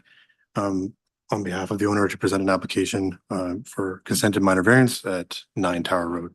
Next slide, please. So the subject site is located in the College Ward on the north side of Tower Road. Subject site is an interior lot with 30.3 meters of frontage along Tower Road and an area of 876 square meters. Subject site is zoned residential first density subzone FF in the Ottawa zoning bylaw. Exception 632 applies to the subject site and is related to permitting a portion of the rear of the property to be used in calculating the minimum lot area, maximum lot coverage, and minimum rear yard requirements. Next slide, please. The application is before you propose to establish 2 separate development parcels, retain the existing detached dwelling, and facilitate development of a new detached dwelling on the east side of the subject site. Lots 886, 887, 888, and 889 are existing lots on a registered plan of subdivision with a single ownership. A single driveway will provide access from Tower Road to a parking space for each dwelling. Next slide, please. Just elevations. The proposed detached dwelling is to be 2 stories in height. Next slide, please. The application for consent will sever the total ownership of the existing lots on the registered plan of subdivision to create 2 separate development parcels. The application will create the parcels labeled as Part 1, which would be a retained parcel, and Part 2, which is the severed parcel on the draft reference plan. Part 1 will be occupied by the existing detached dwelling and will be retained. Part 2 will be occupied by the new detached dwelling. And I'll just note that the proposed severance does meet the criteria of subsection 5124 of the Planning Act and represents good land use planning. Next slide, please. With respect to the requested variances, provisions of the bylaw require a minimum lot width of 19.5 meters and a minimum lot area of 600 square meters for a detached dwelling. So for lot 1, variance A requests a reduced lot width of 16.5 meters. Variance B requests a reduced lot area of 479 square meters. For lot 2, variance C requests a reduced lot width of 13.7 meters. And variance D requests a reduced lot area of 397 square meters. Next slide, please. So moving to the discussion of the rationale and 4 tests. The first test for minor variance is that the general intent and purpose of the official plan is maintained. The subject site is designated neighborhood in the outer urban transect of the official plan. Proposed development on the subject site will support policies of the official plan by contributing to residential growth within the outer urban transect and neighborhood designations to meet city intensification objectives and support the growth of 15-minute communities. Subject site is also located within the evolving overlay. So specifically, as you see on the slide before you, section 5.6.1 policy 3A of the official plan states that the city will be supportive of applications for low-rise intensification that seeks to move beyond the development standards of the underlying zone. And I would just state that a reduced lot width and a lot area seeks to do just that. The proposed development of a new detached dwelling represents a permitted use, results in the appropriate intensification of an existing lot within the evolving overlay, and is compatible with surrounding built forms and desirable characteristics of existing development. The requested minor variances maintain the general intent and purpose of the official plan. The second test for minor variance is that the general intent and purpose of the zoning bylaw is maintained. Detached dwellings are permitted use in the R1 zone. The proposed development is designed to conform with provisions of the zoning bylaw, including building height, front yard setback, rear yard setback, and interior side yard setbacks. Relief is being requested for reduced lot width and lot area on each parcel and will have no impact on the streetscape or the functionality of the site. The requested minor variance meet the general intent and purpose of the zoning bylaw. And next slide, please. So the third test for minor variance is that the minor variance is considered desirable for the use of land. As you see before you, variances A and C request to reduce lot width. And as shown in orange on the slide before you, there are 51 lots identified that are less than 17 meters in lot width existing in the community today. And as shown in blue, there's another 2 lots that are 14 meters or less in lot width. Next slide, please. Variances B and D request to reduce lot area. So again, as shown in orange, there are 53 lots that are less than 500 square meters in lot area. And as shown in blue, there are 2 additional lots that are less than 400 square meters in lot area. So reduced lot width and lot area for each parcel is consistent with the existing lot fabric and streetscape characteristics of the neighborhood. And with that, the minor variances are considered desirable for the use of land. Just wrap up here quickly. The fourth test for minor variance is that the variance is considered minor in nature. So variance A is to permit a reduced lot width by 3 meters. Variance B is to permit a reduced lot area by 121 square meters. Variance C is to permit a reduced lot width by 5.8 meters. And variance D is required to permit a reduced lot area by 203 square meters. The proposed development, again, meets the performance standards for front yard setback, rear yard setback, and interior side yard setbacks. The minimum required 40% aggregated soft landscape area in the front yard is also provided for each parcel. So a reduced lot width and lot area on each parcel will have no impact on the streetscape and will not affect the functionality of the site. With that, the requested variances are considered minor in nature. So just to summarize, the proposed development at 9 Tower Road maintains the general intent and purpose of the City of Ottawa official plan and provisions of the zoning bylaw. The requested variances are considered desirable for the use of land and are considered minor in nature. With that, the proposed development represents good land use planning. And with that, there's one additional slide, but I'll just thank you for your attention and the opportunity to present the applications. Questions from the committee? Nope. Okay, so thank you. And who's here from planning today for this one? Hi, Mr. Chair. It's me, Shihira Jalal from planning. We have no comments. Okay, thank you. Any questions for planning? No, thank you. We have a speaker registered or speakers registered here from City View Association. Are you presenting or is it just you? Oh, no. Okay, first of all, thank you for listening to us and good afternoon again. When I hear you speak about our community and how there's all these little 50-foot places, I think about being here every time one of these is presented and saying, we don't believe that this is meeting because it doesn't meet the bylaw. And we've done that over and over and over again. And that's why you get a little map with all these little squares on it that say it's under a certain amount. But when I hear people saying that there's ones that are under 13, that is not the way it is. Those little lots have been severed off of, you have 200-foot lots. They get together, they take some off this 100-foot lot, some off this 100-foot lot, put in together in the middle, and they have a 65-foot lot. 65, 65, 65. They all conform to the bylaw. And those are the lots that these guys are pulling off and showing as the small little pieces. So that's, anyway. City View Community Association opposes any application that does not meet the requirements of the existing bylaw. The property at 9 Tower does not meet these requirements. The requested variances to facilitate the development of this new detached dwelling on an undersized lot does not meet the general intent and purpose of the zoning bylaw.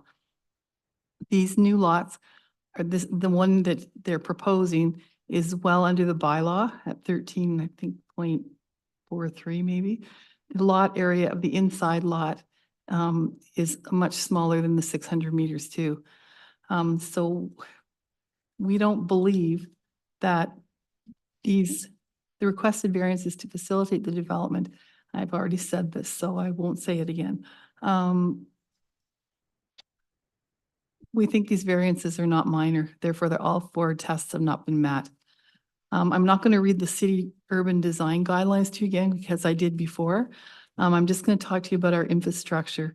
The City View Community Association maintains that the infrastructure in City View still does not support this level of intensification. When infill occurs, lot coverage increases and the green space and trees that absorb stormwater are removed. Our community's drainage is affected. We have no storm sewers. The city is currently working on a plan to improve the extensive drainage issues in City View. It should be noted that this is a 10-year project depending on availability of funds. Robinson's Consultants was retained by the City of Ottawa to undertake drainage studies to document existing drainage issues and identify remedial measures to improve the current drainage situation. In the executive summary of the final report, it was noted that drainage concerns are far exacerbated through recent housing intensification, resulting in increased surface runoff.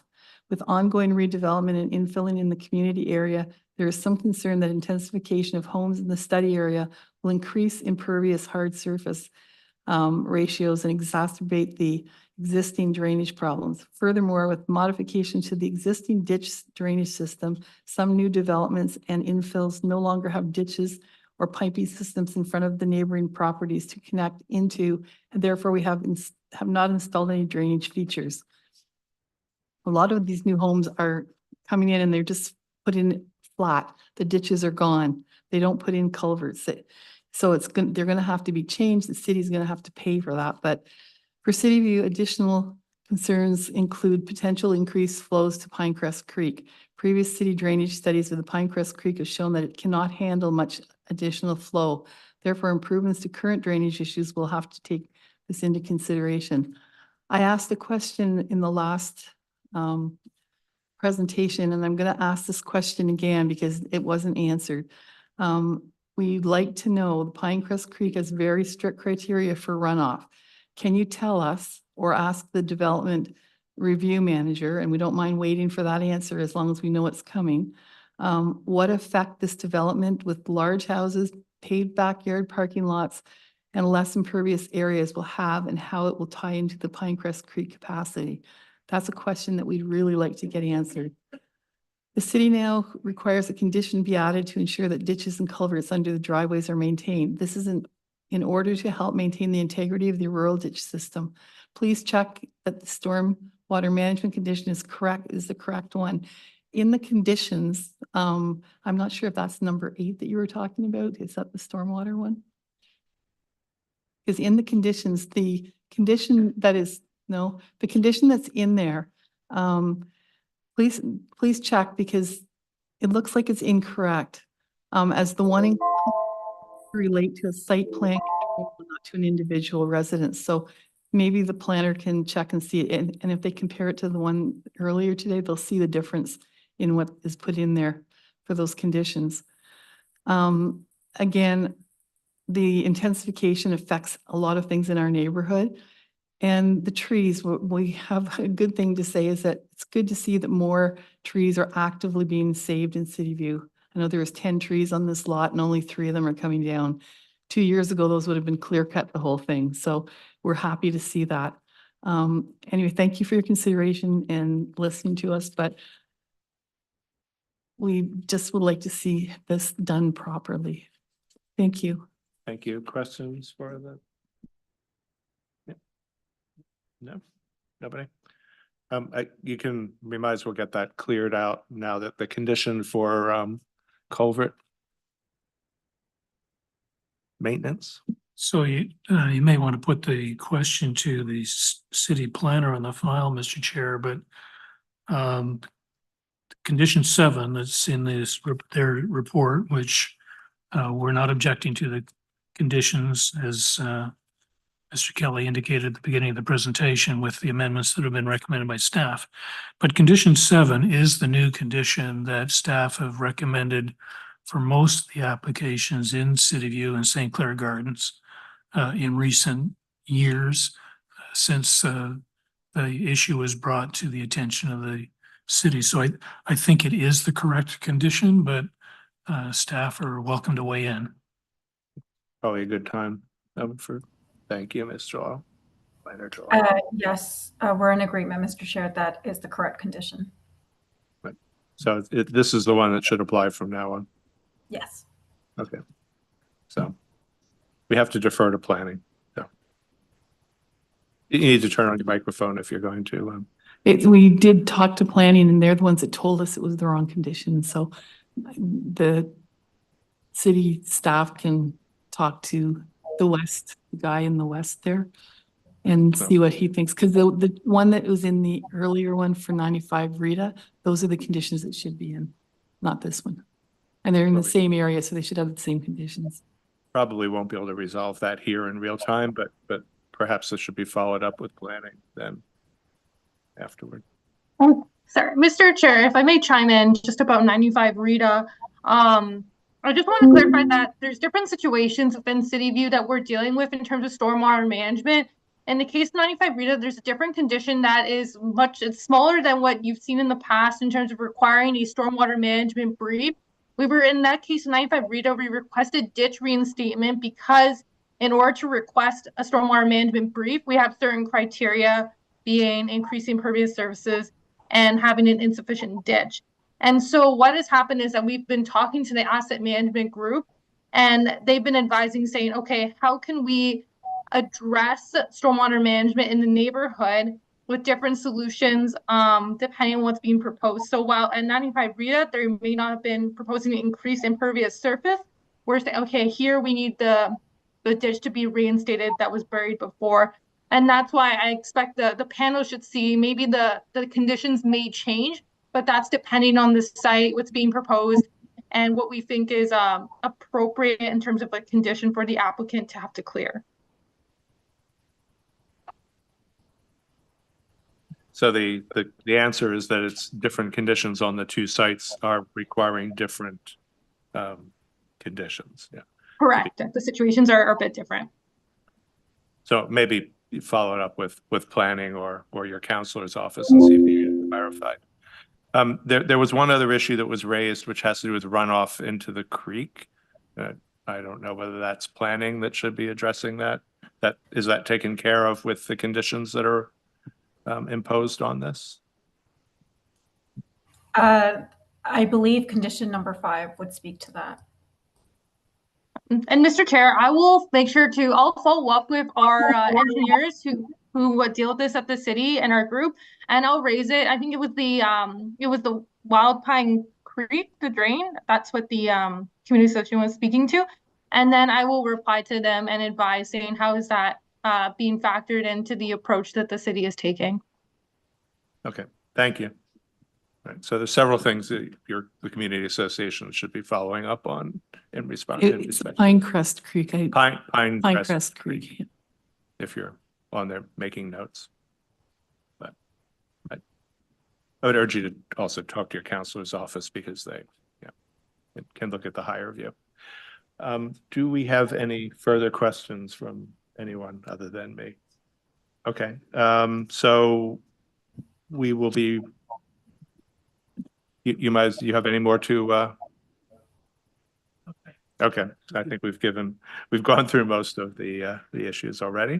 So if no one else has anything else, then we will reserve the decision for this one. And I don't even have to say it again, but you'll hear in 10 days in writing.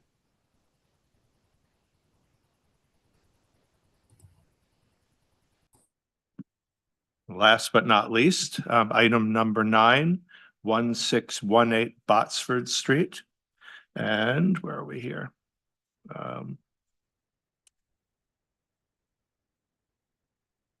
Yes, so that's you. So we have Mr. Lamond and Mr. Chown, and we only have one neighbor, one person registered to speak, I believe, remotely, who we will get to after the presentations. So thank you, Mr. Chairman. I usually defer to my colleagues to make presentations, but I wanted to make this presentation. I don't speak as quickly as my colleagues, so I know that 5-minute warning is going to go off before I'm done. I tend to speak a little slower, hoping that everything is sinking in. Our presentation can be brought up.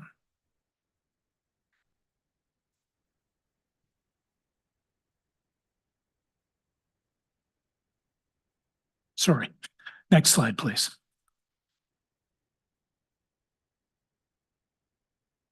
So just quickly, Mr. Chair, members of the committee, the subject site is in a neighbor to the city located very close to the Ottawa Hospital campus. The Ottawa Hospital campus is immediately south of this neighborhood, bounded by Industrial Road to the north and San Laurent Boulevard to the east. Next slide, please. So the subject site is located towards the south end of Botsford Street, close to Browning Avenue, and backs onto Chaucer Avenue. Next slide, please.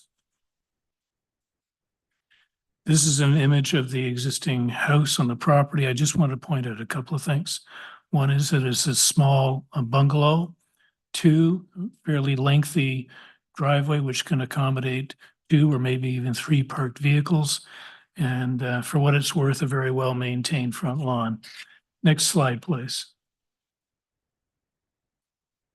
Mr. Chair, what we've done here is highlighted for you the home-based business provisions of the zoning bylaw. I'm not going to take you through them all, and I'm not even going to take you through all of the highlighted provisions, but I want to take you to the important provisions that relate to this application and relate to the concerns that have been raised by the neighbors who have provided written comments. So for starters, at the very top of the slide, home-based businesses are permitted in any dwelling unit in any zone that permits residential uses. So there's absolutely no question in anybody's mind that the zoning allows for a home-based business on this property because it is located in a dwelling unit in a zone that permits residential uses. And it goes on to say, provided, A, they must not become a nuisance because of noise, odor, dust, fumes, vibration, radiation, glare, traffic, or parking generated. And from reading the concerns from neighbors, they speak to noise. I think one of them speaks to vibration, and some of them speak to traffic and parking. This home-based business is the owner, the proponent, offers fitness classes in his basement. When operating in his basement, there is no noise. There is no vibration. He has 1 or 2 clients typically at a time. Those 1 or 2 clients are not going to significantly cause any traffic issues, and the parking can be either accommodated in his driveway or on the street.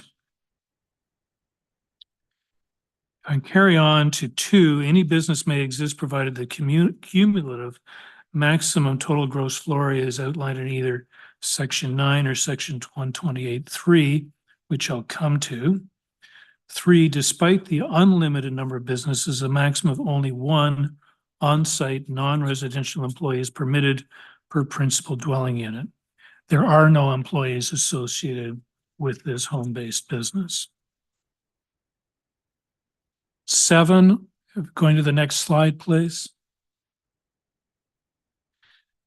Requires that there is no visible display or indication of any home-based business from the street. As you will have seen from the photograph of the house, there is no signage identifying the home-based business that takes place in the basement of the home. And then 9 is what we're here about. Any number of home-based businesses is permitted on a lot which permits a residential use either within the dwelling unit or within an attached garage on the lot. A, if within a dwelling unit, oversized, et cetera, the unit must not exceed 25% of the unit's gross floor area or 28 square meters, whichever is greater. The variance application that's before you today is to seek relief from this provision and increase the 25% to 29%. We'll skip the next slide, and if we can go to the following slide. Mr. Chair, members of the committee, what's before you now is a plan of the basement. This plan has been prepared by an Ontario land surveyor who actually went into the basement to determine where the demising walls were and to provide us with the area calculations for each of the spaces that are in the basement. The business that's taking place basically occupies half of the basement, the bottom half of the basement in this image.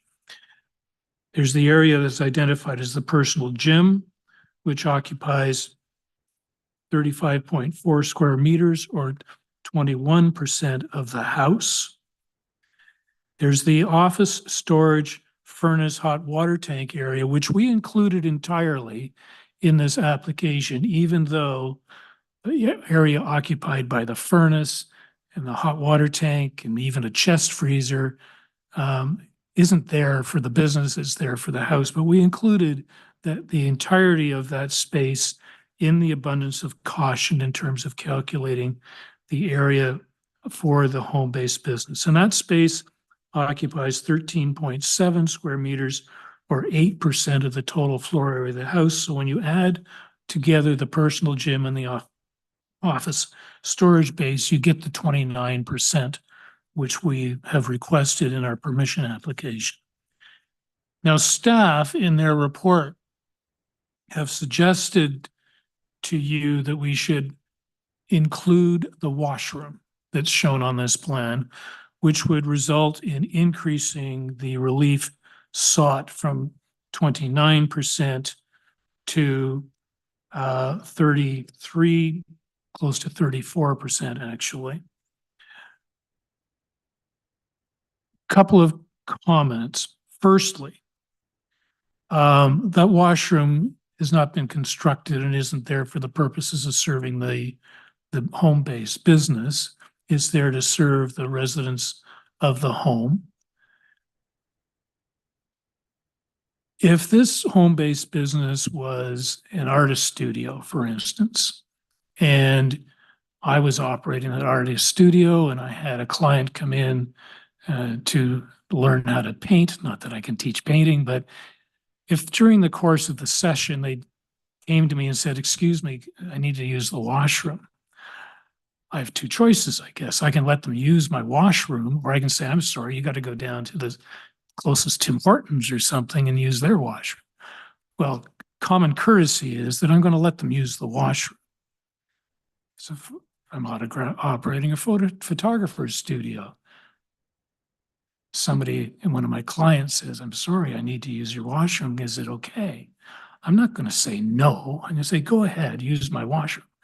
But I'm not going to include that washroom in the calculation of floor area for my home-based business. That washroom is part and parcel of the residential use of the property. So we spent some time thinking about this and chose not to include the washroom in the request for minor variance. Sure, somebody using the personal gym needs to use the washroom facilities. I expect my client is going to say, "Go ahead, use my washroom," rather than getting in your car and driving to the closest Tim Hortons or whatever. So we haven't included the washroom in the minor variance application.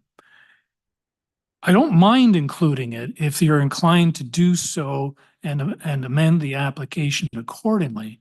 I just don't want you to then tell me, "Well, I'm sorry, we're going to adjourn your application sine die to allow for a recirculation of the application." Whether we include the washroom or not doesn't change what's going on in the basement of this house. The variance application is not to expand the activity that's taking place in the house today or that's been taking place in the basement for several years, as long as this business has been operating. It's simply intended to recognize the existing condition. As I say, I don't mind including the washroom and increasing the relief being sought, but I don't want to start this process all over again. We'd like to move forward, get a decision on the application before you. So I'm in your hands to, as I say, if you are prepared, I would be prepared to amend the application as long as you're not going to tell me I have to start all over again. If you're going to tell me I have to start all over again, I don't want to amend the application. Mr. Chair, in terms of the tests, this actually is really simple for this application. The official plan clearly just to, I don't want to interrupt, but maybe we should settle the question of whether it has to be amended and bring the planner on and find out whether that's required. Because from, preliminary discussions, a change in that direction would have to be recirculated, we believe. So probably. So I think we should correct. I mean, this is what we had.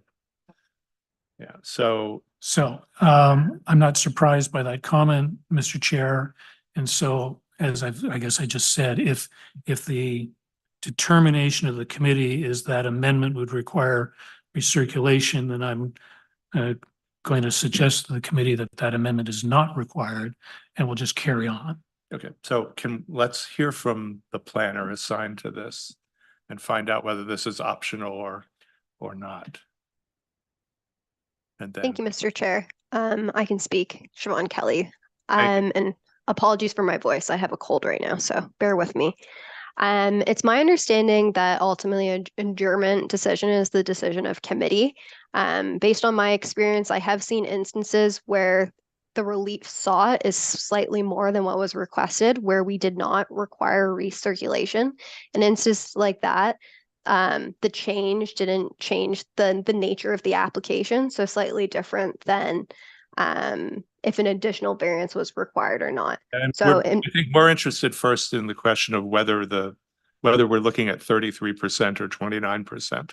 Is it planning's position that the washroom is included in this and must be included for this to be a valid variance? yes, that's correct. So it is the planning department's position. And I confirmed this with the city's bylaw writers, interpretation officers, and then also the zoning plans examiners at Building Code Services, that the washroom should be included in the area. Essentially, the reason being that any space that's used for the business, be it clients, should be included. And the intent of the bylaw isn't to exclude areas that might be shared between the residents and home-based business. No, yes, please. Just to clarify that your response then, with regards to the storage area where they have the furnace area, since that was considered in the application, if that was to be taken out, because that does not that is not part of the business, it's part of the house, the unit of the house.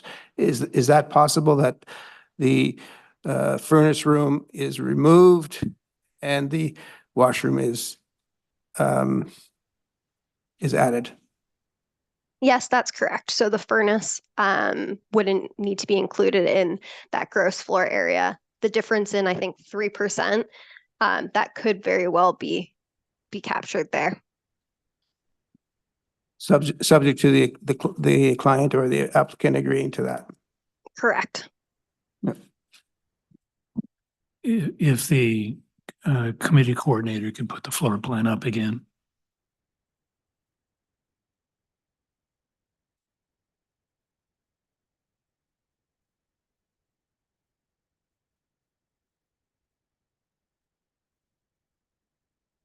So I appreciate the question, because the office storage furnace area is actually larger than the washroom. So if we were to include the washroom and not include the office storage area, it'd be a bit of a wash, and we wouldn't have to amend the application that is before you. But that would be misleading.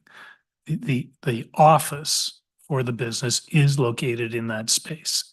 And so, although all of that space is not office, I would suggest at least a third of it is office.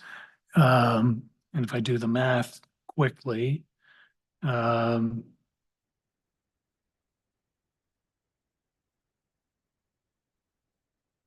it may be close. It may be close.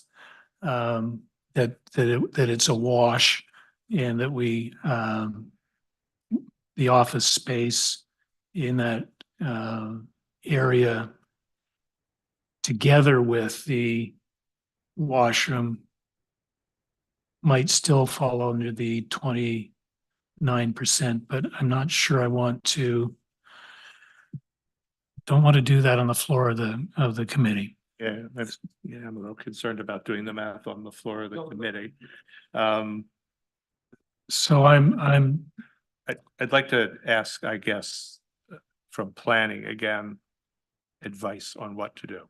I think going from 29 to 33 to be consistent with our past practices when when it moves in a larger direction, even slightly, it requires recirculation. Because that has what we've consistently done. And we had an incident recently where it was a 0.4% change in front yard setback, and that got recirculated. So I think the committee would be uncomfortable about not recirculating if it was a change. So the question to planning is, can we amend the map here on the floor with the advice of planning and proceed, or does that need to be done and then come back here? Mr. Chair, are you posing the question to staff? Yes, I'm posing the question to staff. I'm punching. Thanks for clarifying. Based on my review of the application, I personally would be comfortable with proceeding with the understanding that the applicant has calculated the office storage and water furnace tank, kind of included the entirety at an abundance of caution. We can tell by looking at the floor plan that it would result in a comparable relief sought to include the washroom or not. So we would be able to proceed then with 29% and with the understanding that the map is drawn so that there's 29% total, including the washroom, but not including the part of the furnace and storage area, so that it still totals 29% or less. Correct. I'd be comfortable with proceeding as such. Is the committee okay with this? Yeah. Well, first I was going to ask you all. Everyone here is fine. Would that be okay with you? Mr. Chair, I'm prepared to proceed on that basis because the alternative is going to be to adjourn this application until sometime in May when I can attend again. So I just don't want to do that. I don't think it's fair to the client. I don't think it's fair to the neighbors, and and it's not fair to the city for this cloud to be over this business for another 2 or 3 months until I would be able to attend again. So let's carry on that basis. And I'll be content with if you're to approve the application, that one way or the other, the math is going to work. Okay. Thank you to Planner Kelly for rescuing us from this. Yes. No, this is good. This clarifies. So, Mr. Chair, before we went down that rabbit hole, I was about to just go through the tests. And as I was saying, I think this is probably, in terms of the tests, one of the easier applications I've ever had to deal with. The official plan is abundantly clear that home-based businesses are permitted in every residential use building in a residential zone anywhere in the city of Ottawa. The zoning bylaw says the exact same thing. This business is operating in the basement in terms of impacts on the neighbors. They're minimal. I will come back to that in just a moment because I don't want to ignore the comments that have been provided to you in writing. And truly the going from 25 to 29%, I think is minor. I do want to deal with comments that have been received on this file. The comments that you received in that file are the same witness statements that have been provided for the city of Ottawa in terms of the prosecution that's going on the property. The same people have provided the same comments, and what they've spoken about is noise and vibrations from activities taking place in the backyard. I don't deny that that has happened. There is what is identified in all of our submission materials. There's a play structure in the backyard. It's an overgrown play structure. It's more than you would see for your children necessarily. And our client has used it and was using it as part of his fitness training for clients. What we have told our client in no uncertain terms is you cannot have large groups in your backyard. You cannot have music. You cannot have a DJ in the backyard. That flies in the face of the basic provisions in the zoning bylaw that permits home-based business, provided you don't create issues with respect to noise and vibration. I'm not going to quarrel. I have every reason to believe what those neighbors have reported haven't. But what's important is to, and it's even noted in some of the written submissions you have, is it stopped. And it stopped as a result of the city's bylaw enforcement officer visiting the property last spring, last summer, and the city bringing the charges against our client. It is not happening. He may go out there with one client. I've told him, you don't yell at him. You don't, you're not a drill sergeant, trying to intimidate somebody into doing more chin-ups or whatever it is.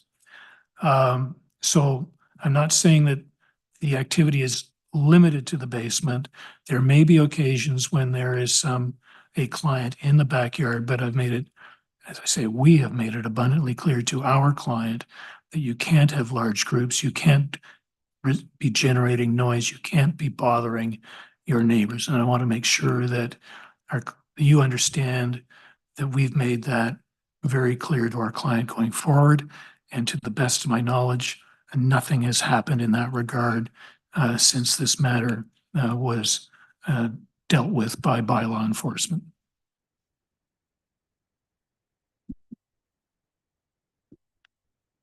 Questions?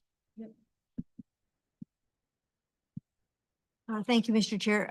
Just on the nature of the operation. So I gathered there's no bylaw requirements governing hours of operation or the number of days. Am I right in that? You'd be correct. So your letter referred to a few clients, and I'm just wondering what would be the maximum number at any set time? Sorry. I think you said 2 maybe, or? So staff asked us for that, and what our response was in writing after we consulted with our client was most of the time there's only one client on site. Occasionally there are 2, and very rarely there will be 3 or 4. So not a large group of No. at any one time. Yeah, and I think that the experience that the neighbors had last summer was kind of an open house in the backyard, and there was a large number of people in the backyard on that day. Well, thank you for that. Just my last question is is there any sale of supplements or? I've asked my client that question several times, and the answer is no. He does serve them supplements, but he doesn't sell supplements. Thank you.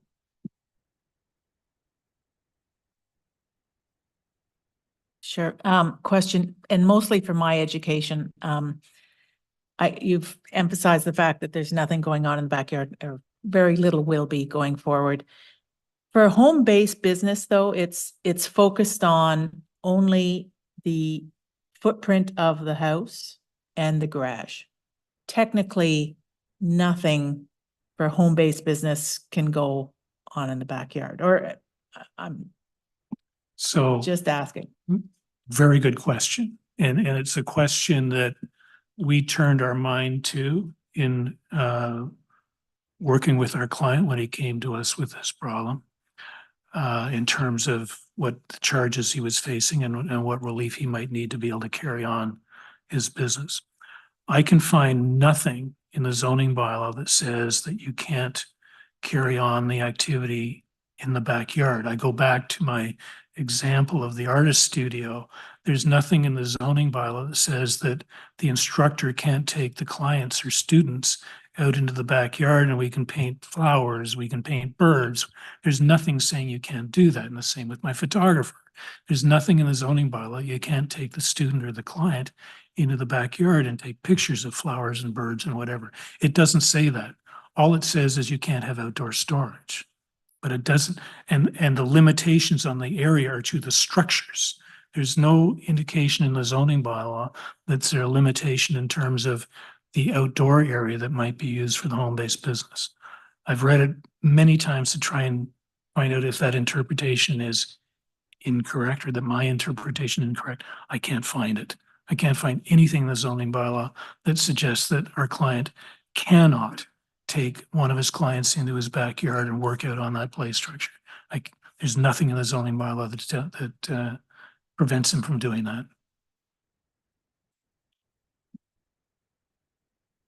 Just one question with regards to, it's probably as a result of the success of the business maybe, but is there a park close by that he can use as some way of part of his training? Or does he have to use the backyard when he has, on a nice day in the summer, I'm sure he's very inclined to go to the backyard, not to stay in the basement. So has that ever been mentioned?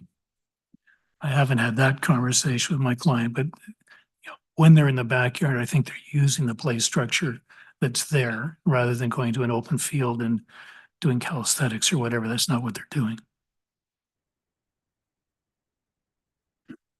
Everything? So where are we in this? Oh, so it's planning's turn. Any further comments? No additional comments beyond those provided. Thank you, Mr. Chair. Does planning have any opinion on whether a home-based business is allowed to use the backyard? It's our interpretation that home-based businesses are limited to being within a dwelling unit. If the committee may, we could pull up maybe the presentation from Mr. Chown with the excerpt from the zoning bylaw. And that first provision in section 127 says home-based businesses are permitted in any dwelling unit. So the interpretation that's been taken previously in the past is that the home-based business is contained in the dwelling unit or alternatively in a garage. But that wouldn't be affected by whether or not we approve the variance in front of us today, correct? Correct. That would be an enforcement issue like the other one. Correct. Quick questions for planning? No? Thank you. I believe we have online a registered speaker, Manon Dion McEllerin. That's correct, Mr. Chair, and I believe there is a second individual participating online who would like to speak as well, Mr. Sullivan, I believe. Okay. And I should note we've received a large number of letters, including from Ms. McEllerin and Ron Sullivan. Is that? Yeah, okay.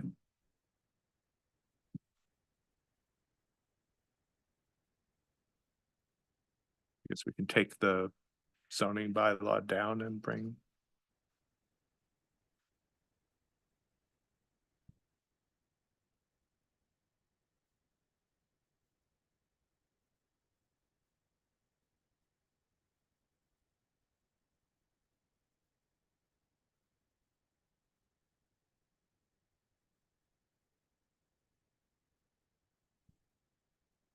Mr. Chair, the first speaker on our list has declined the invitation to come forward. Sorry, I didn't hear that last. The speaker who's registered to speak has declined the invitation to come forward to participate. So do we have another person or is that every? I believe there's Mr. Sullivan has his hand up.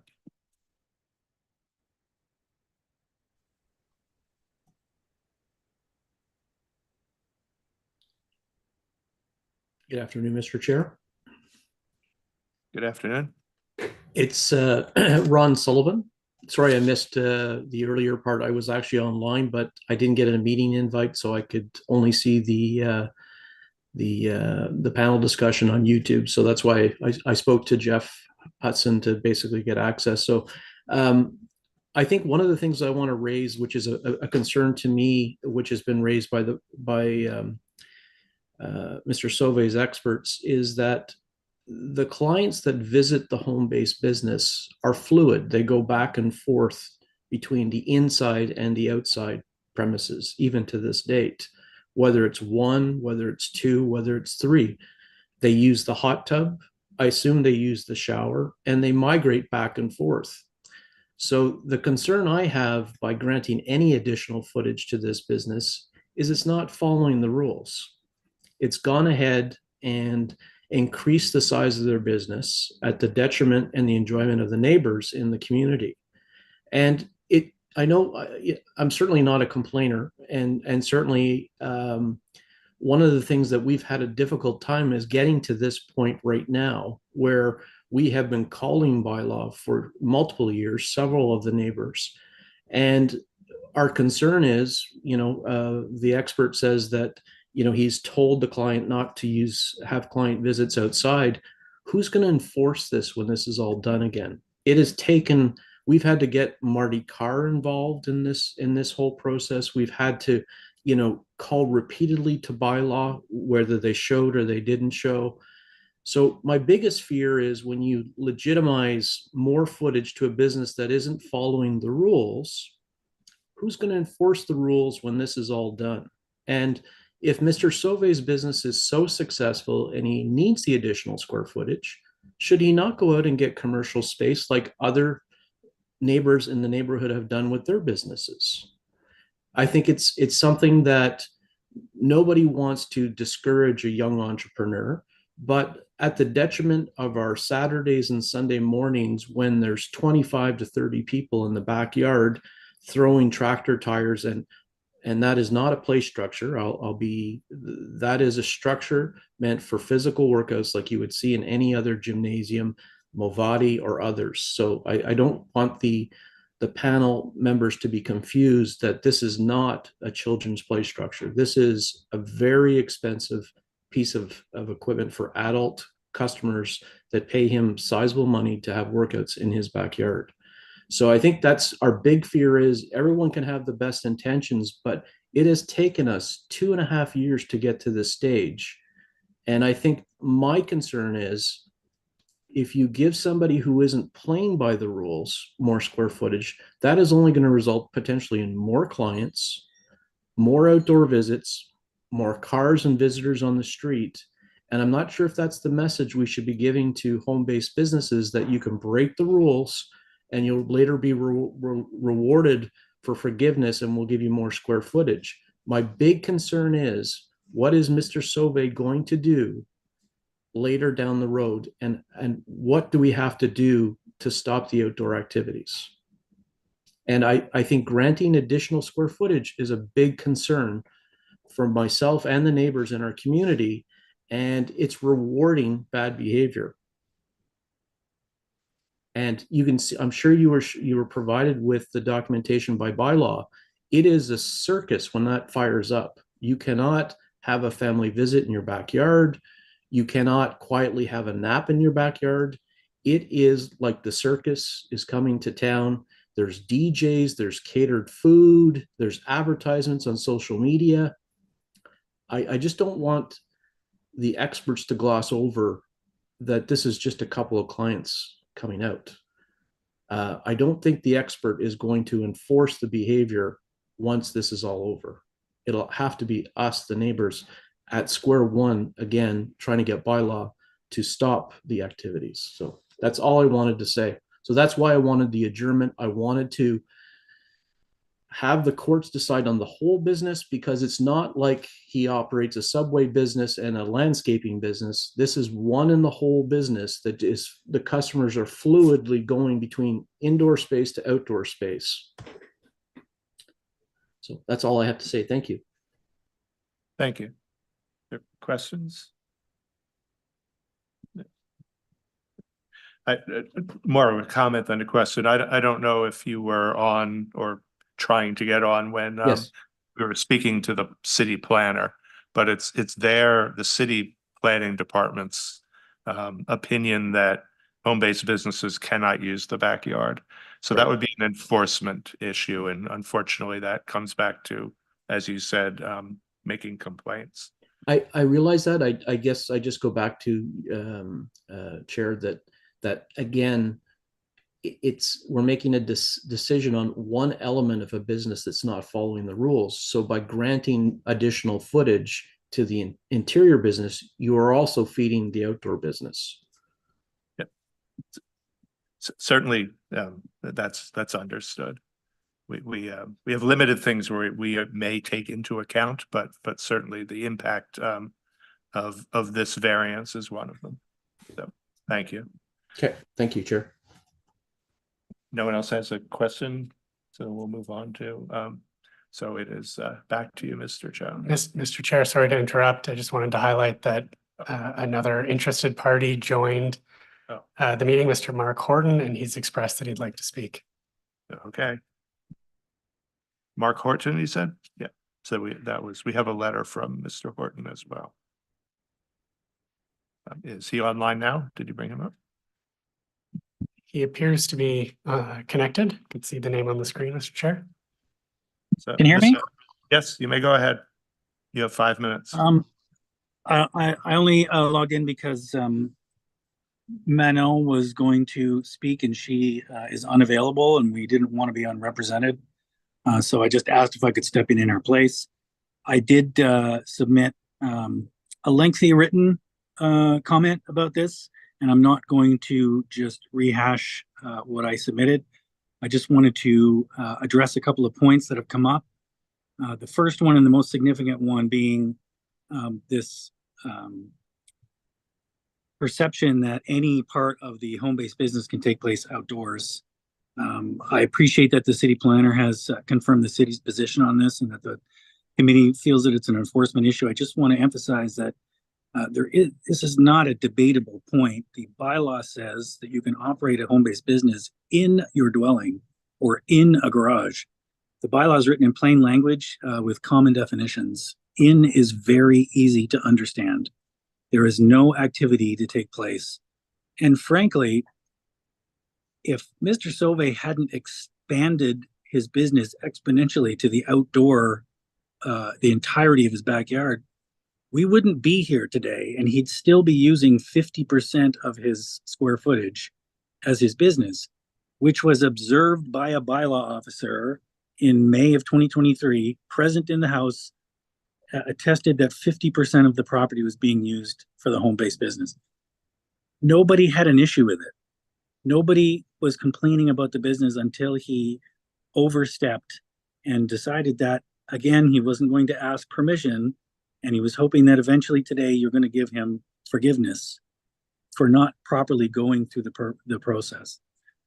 Further to whatever's in the backyard, that is not a children's play structure, and it's disingenuous for his representative to be presenting that to the committee, in my mind. It is a purpose-designed CrossFit cage. Mr. Sauvé posted the plans for it on his social media accounts. He's advertised it as the Outdoor Flex Fitness Park. There's still a sign on his fence, which is not visible from the street, but it's still branding the outdoor space as a Flex Fitness Park. And so what bothers me the most about this is the undertone of disingenuousness. Obviously, the clients are using the bathroom, and for the representative to suggest that the clients don't use the bathroom or that it would be rude to not let them use the washroom in the house, they're obviously using the bathroom. There are Google reviews online from last week that talk about how awesome the shower is for after the workout. To brand the backyard as some kind of children's play structure is ridiculous. It's a purpose-designed outdoor CrossFit cage that has been aggressively advertised in our neighborhood. We all got postcards in our mailboxes advertising the facility. So I'm not comfortable with the underlying disingenuousness here about, oh, it's only an extra 4% or what have you.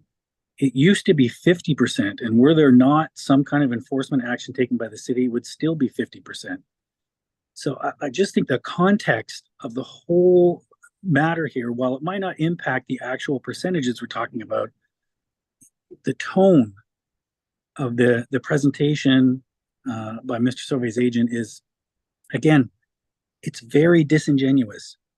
We witnessed this, and to sit and listen to a presentation that suggests that the clients aren't using the shower, that's ridiculous. I would rather we put it all out on the table here. Obviously, the neighbors are not happy about this.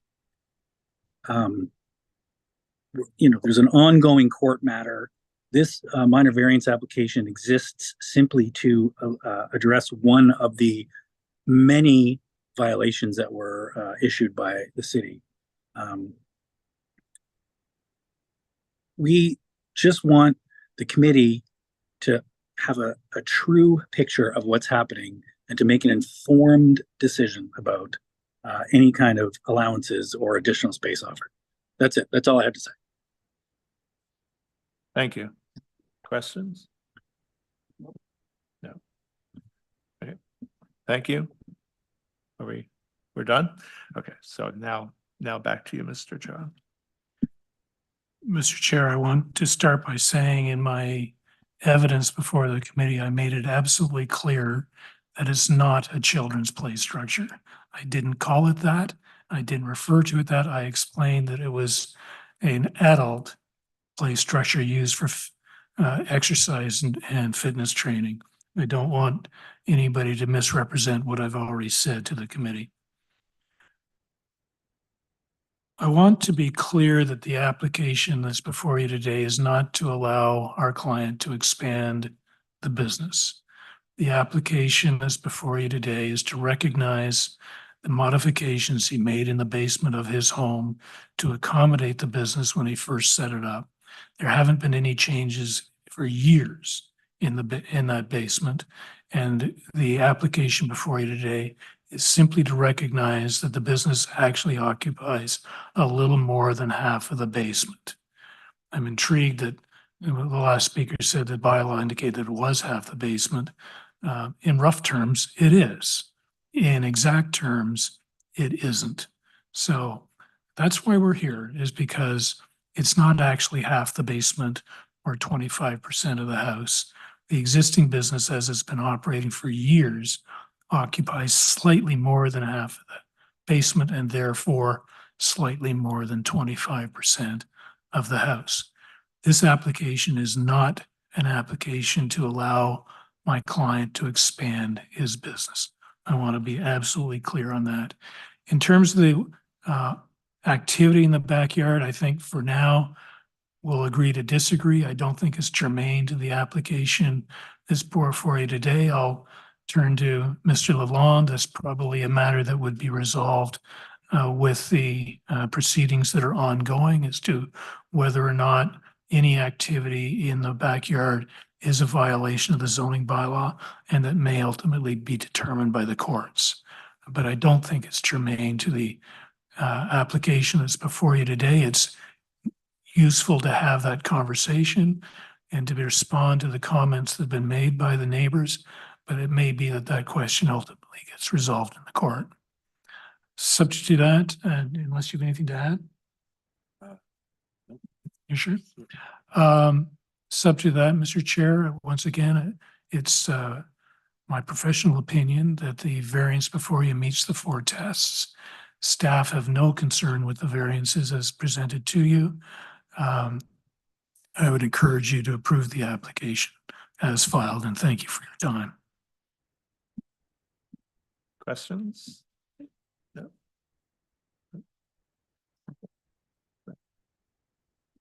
Okay, well, thank you very much. We will obviously be reserving this decision, and whichever way it goes, we want to emphasize that it's separate from the court case or enforcement, which is not under our control here and should proceed separately.